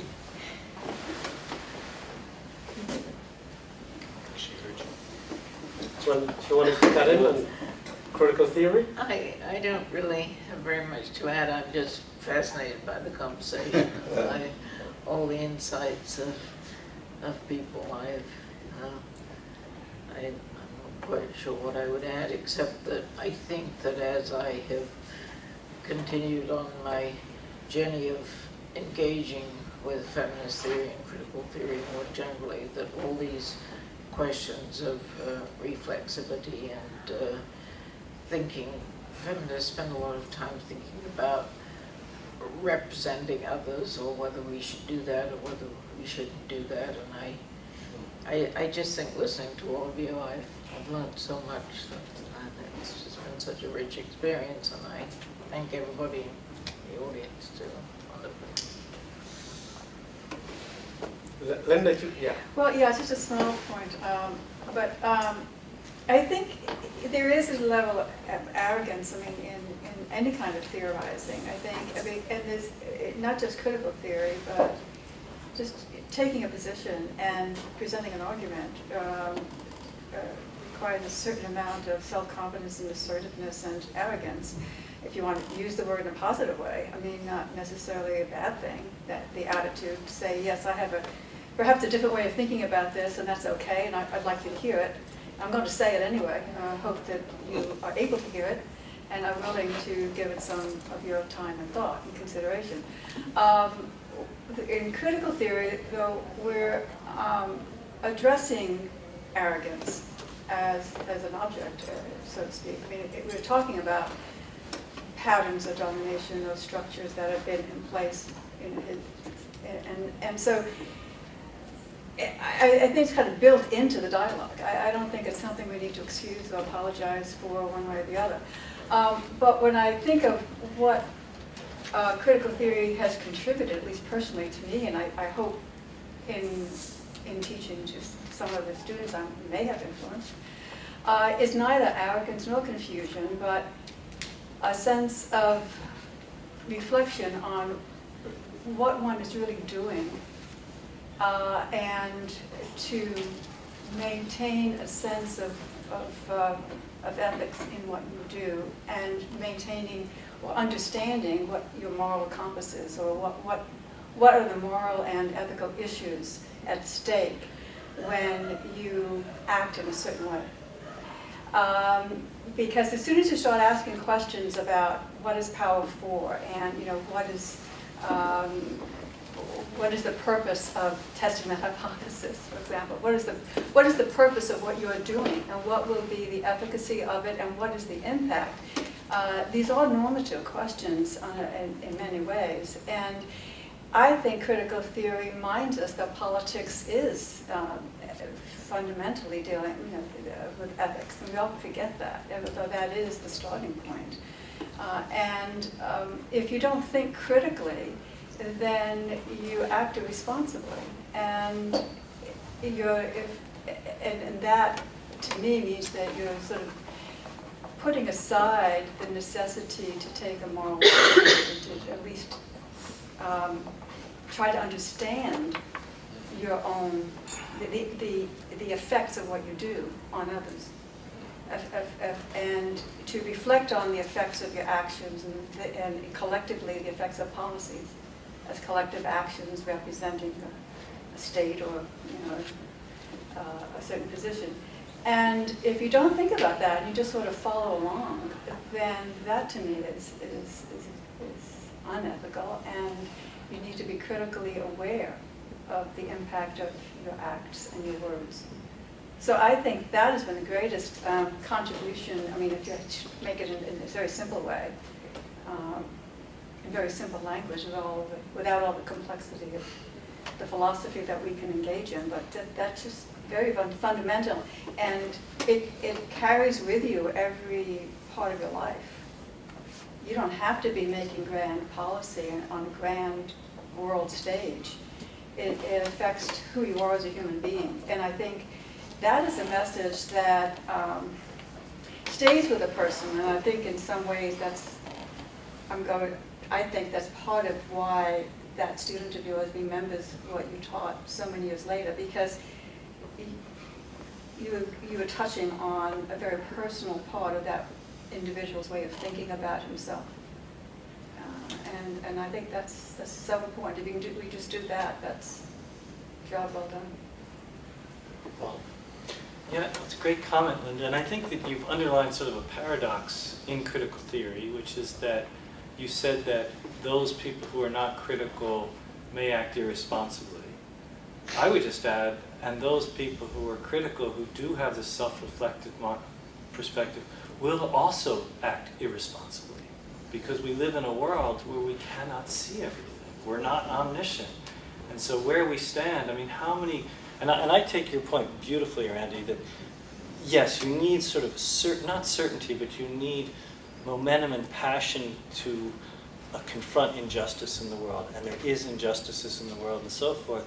It's just that when we think that when I think that I'm standing in a place of justice and I'm righting wrongs, I should just have to recognize, and critical theory helps us do this, that I am also perpetuating other injustices that I just don't happen to be conscious of at that time. And so I think it's just a fascinating paradox here. But I think that's where that's to me where the question of arrogance comes in. It's when I know what's wrong and I know what's right. And thank God people have sort of gotten out there and sort of identified injustices and so forth.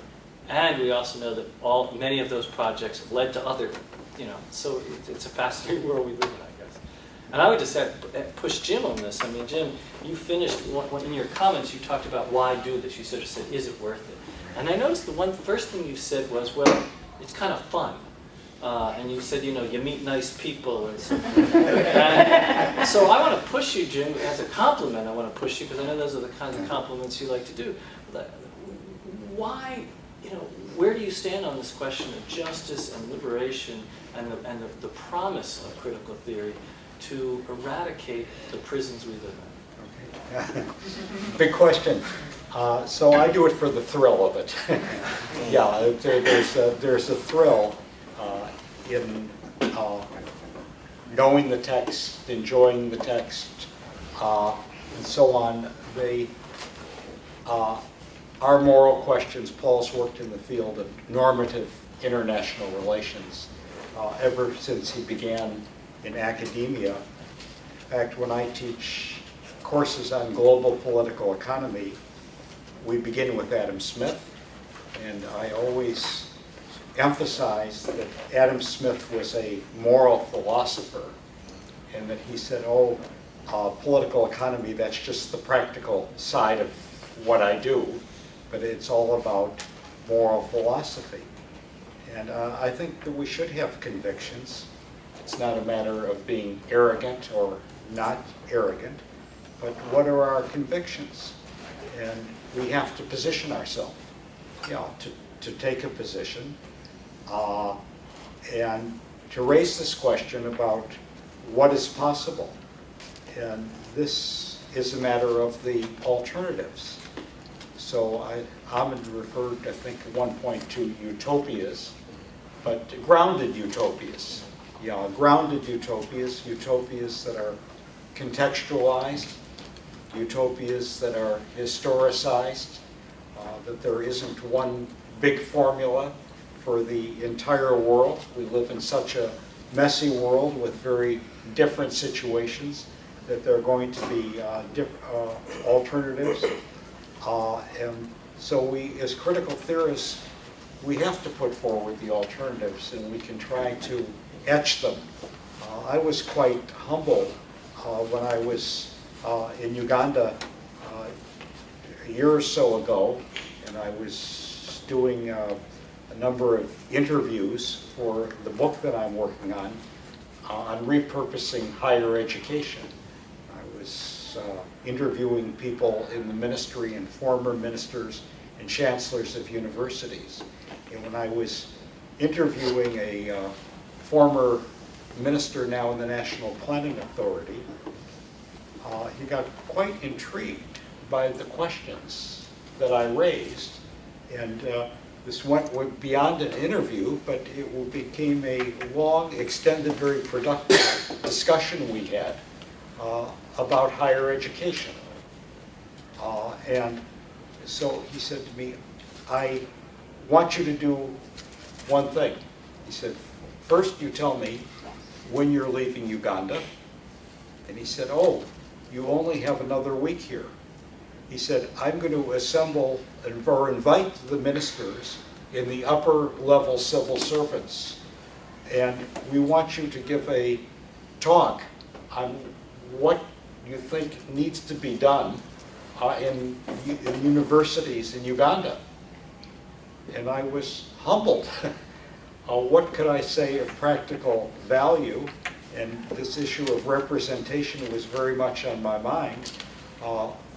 Who am I to parachute into a country after being absent from it for some years and to presume that I could say what is to be done? And what I had in mind was an emancipatory vision, a vision of liberation for higher education. But what does this mean in practice?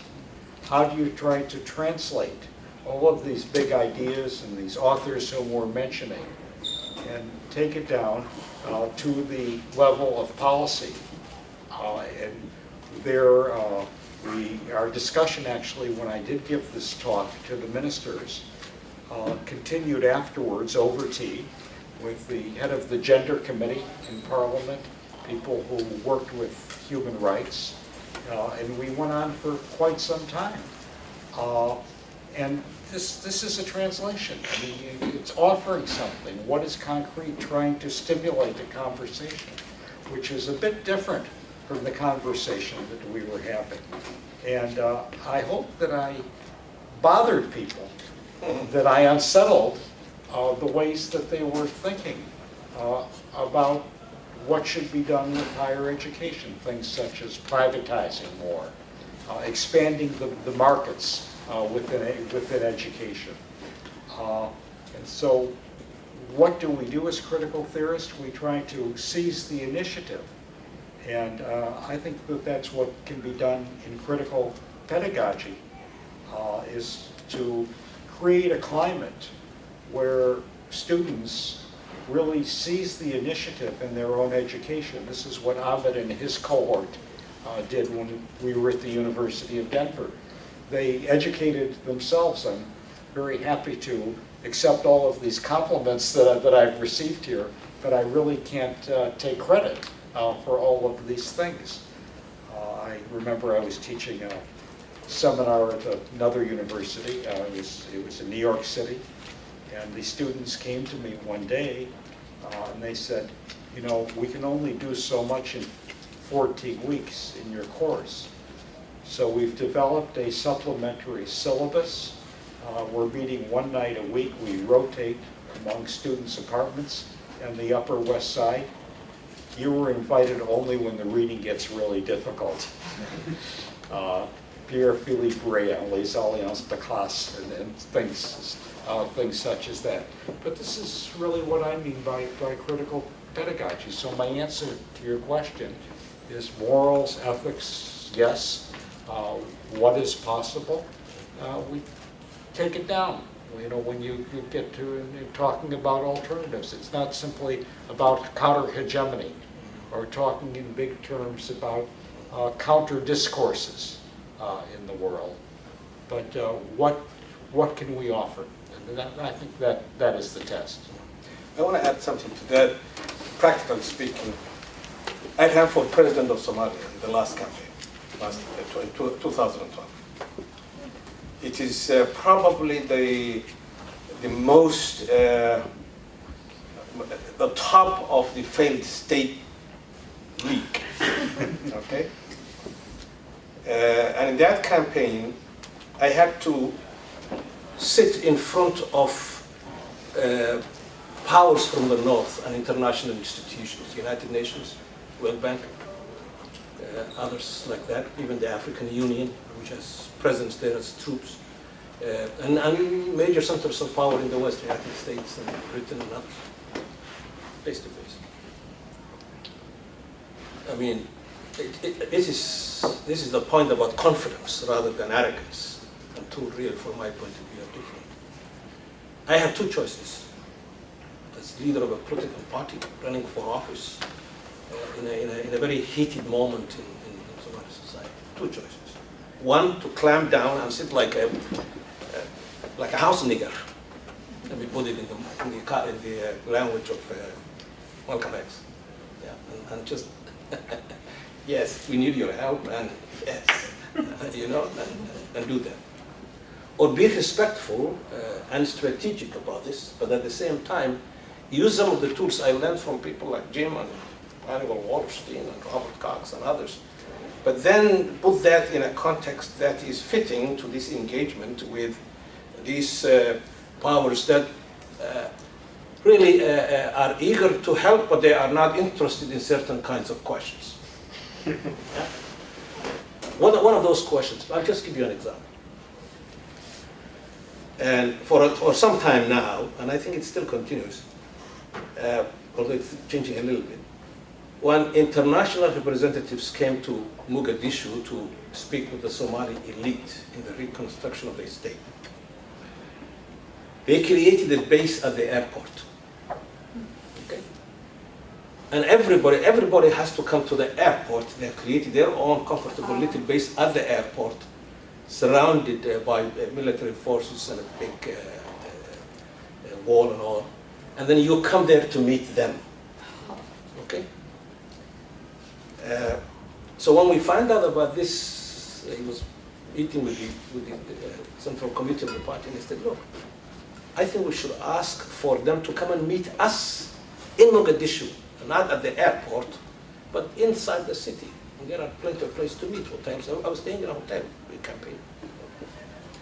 So we sent word to them that this is what we wanted to do to meet. And the response was just aghast. Who are these people to demand something like this? But the international actors, including representatives here, were also telling the world that they are trying to help the Somalis to pick up the pieces, but the Somalis can't get their act together. And yet, a neo-colonial kind of a culture has been created at the airport, so that we come there, as almost like beggars. We come there, okay?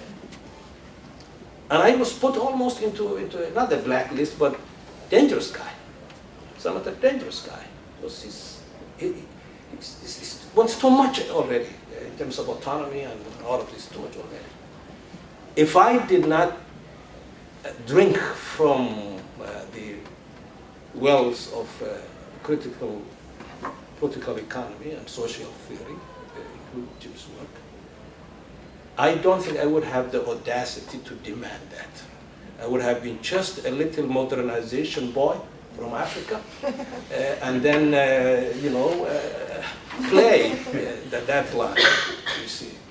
And I think in the end, it helped the other candidates, including the current president, after a certain point, that they could demand certain things that come with a bit of a small maybe, but small c maybe, but challenge to the way they have structured the process of engagement. Somalis engage the international system. So to me, critical theory, therefore, it's a weapon not only of resistance, but I think it's a weapon of offensive engagement. Whatever the possibilities are, small possibilities are offensive engagement.